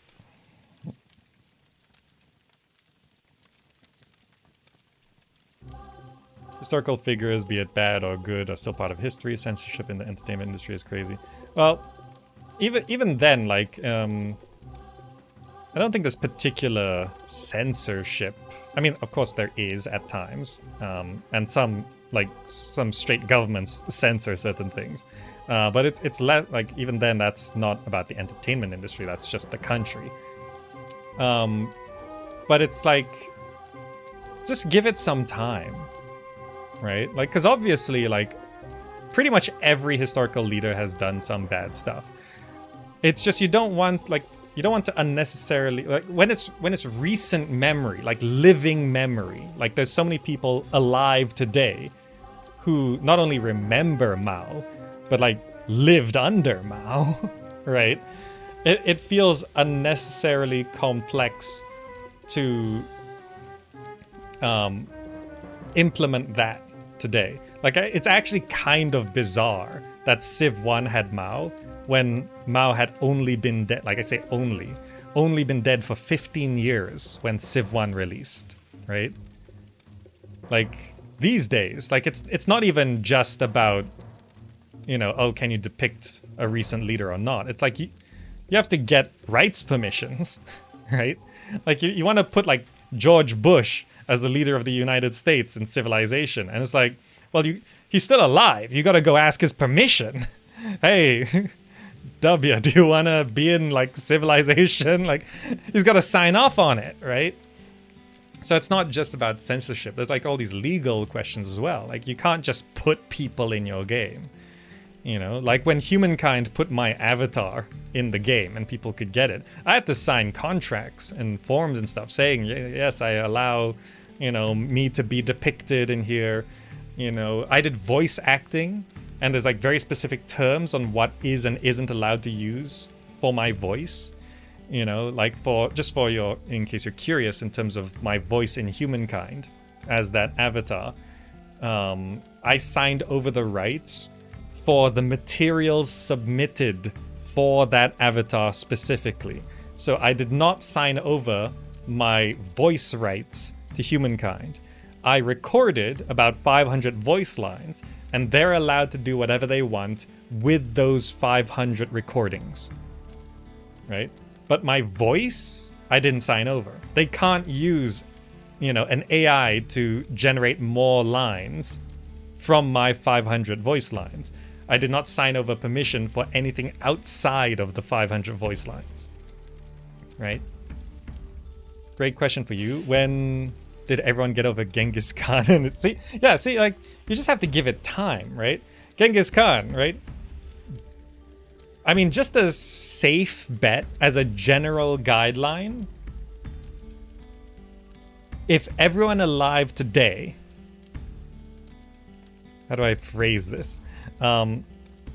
If no one alive today was alive at the same time as that person, generally people are over it, right? Generally speaking. So what year did Genghis Khan die? And let's ignore Kublai Khan for now. What year did Genghis Khan die? It must be, it was definitely recorded, right? Genghis Khan. Died August 1227. So let's say when everyone in the world alive was born after August 1227, that's when people were over Genghis Khan.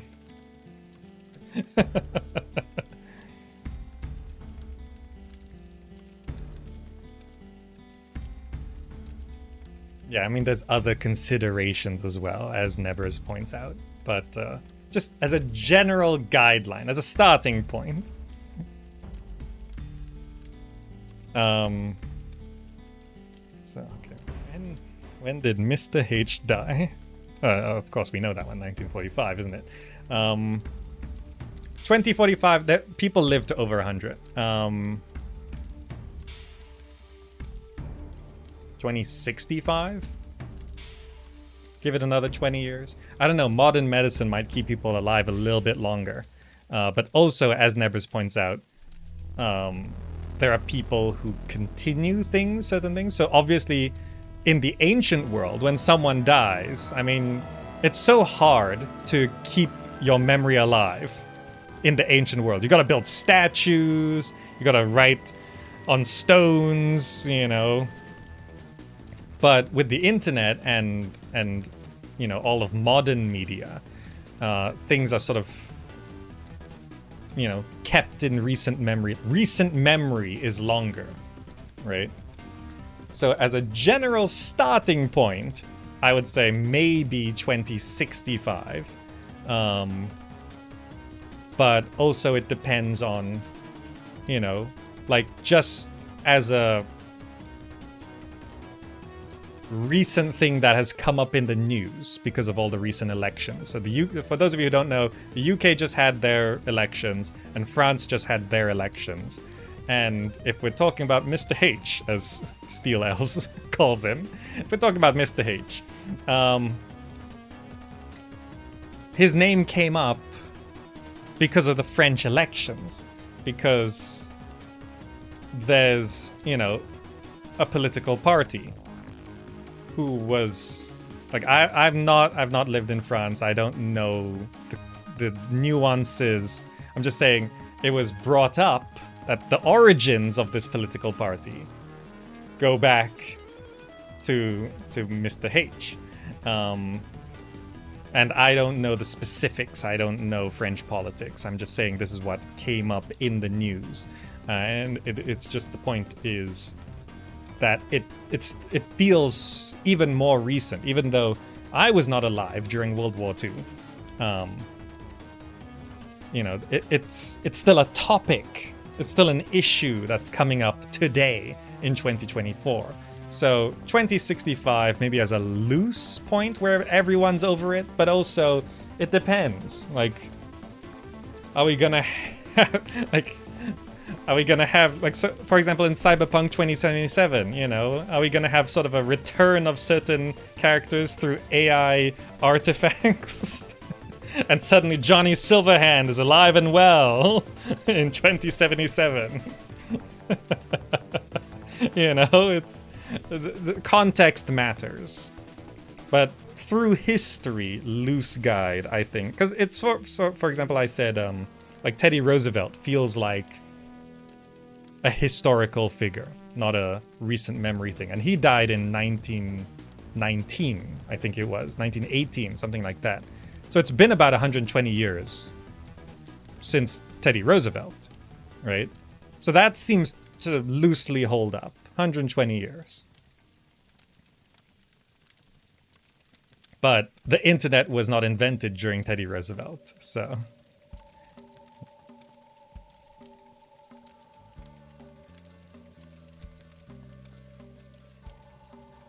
So it's sort of trying to see whether modern technology and modern media makes things go faster or slower.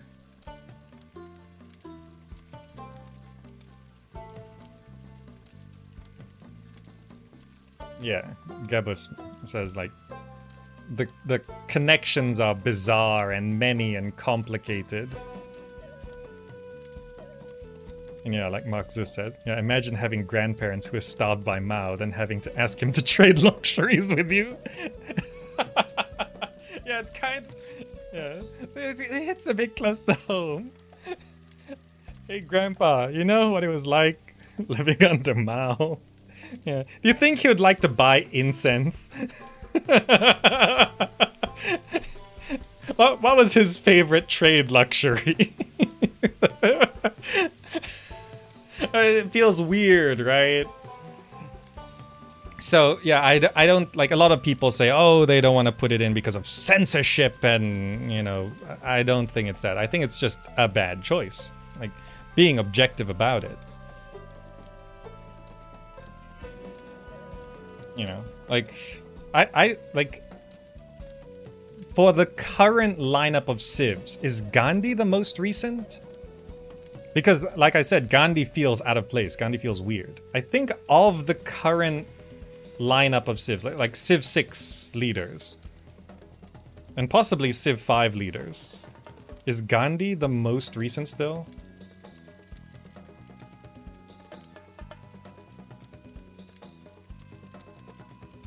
In 1948. Like, it feels out of place, but it's just... People forgive, quite often, the usage of Gandhi in media, you know? And it's so embedded in Civ. Roosevelt is pretty recent, but, you know, like I said, about 120 years. No one alive today, as far as... there's probably like a handful of people, maybe, that were alive when Roosevelt was still alive. Oh, John Curtin. I forgot John Curtin. Died in 1945. So pretty close. John Curtin. But also, like, not many people like John Curtin in Civ 6, right? Pretty low down on the Civ tier list, right? But also that's for Australia, which is like a very recent country as well. So I guess... Who is the first leader of Australia, and when was that? But yeah, so Gandhi is still the most recent. But yeah, John Curtin also feels kind of out of place, like, honestly speaking. But also Gandhi feels particularly out of place because India has such a long history. And I think they sort of tried to...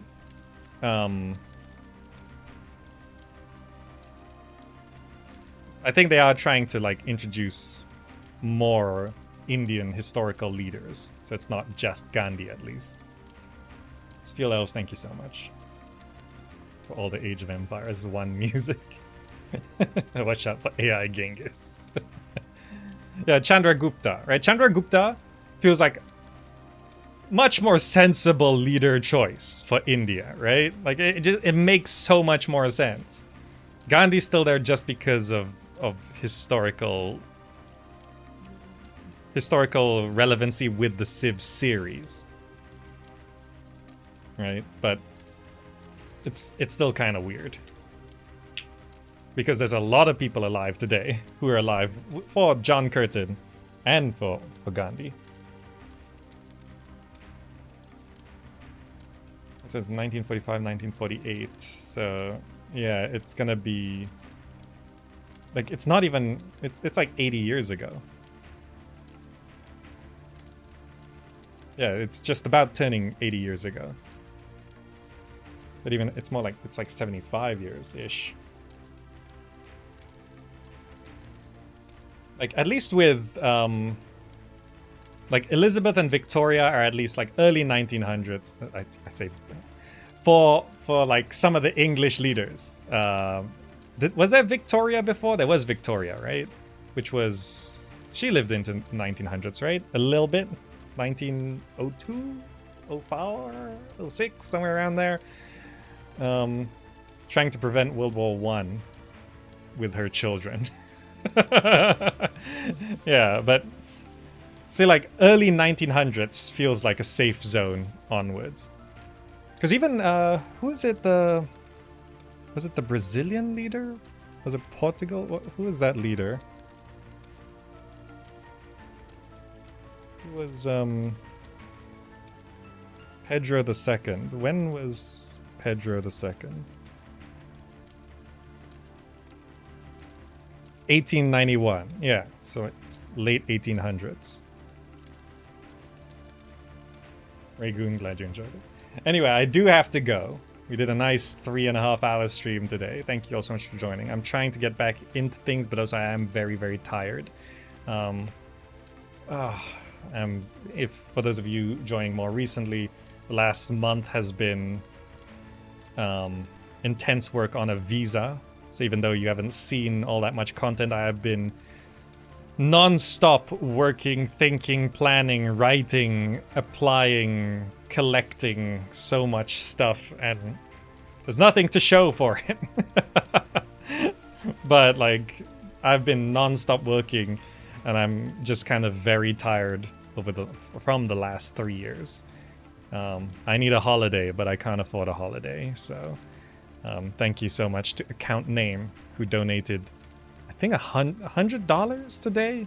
Thank you so much, Account Name. That's very kind of you.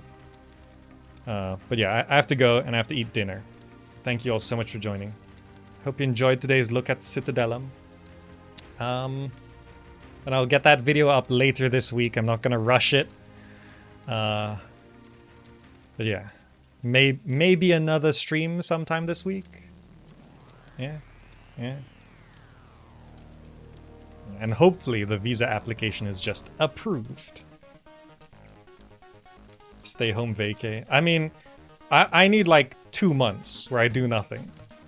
But see, the problem with being a content creator, it's like, oh, I need to take 2 months off, so I should like prepare 2 months of content to go up while I take my 2 months off. And then you burn yourself out even more trying to prepare content ahead of time. You can't just take 2 months off. You can't just have 2 months of no content.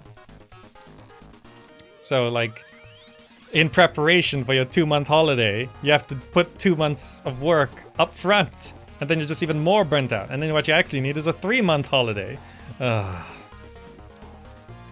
It's so difficult to manage. But yeah, I'm gonna go now. Thank you all so much for joining. I'll just end the stream, yeah? I'll just end the stream. Thank you all. See you around. Thank you for joining. Bye, bye, bye. Bye. Thank you, everyone. Thank you. Bye.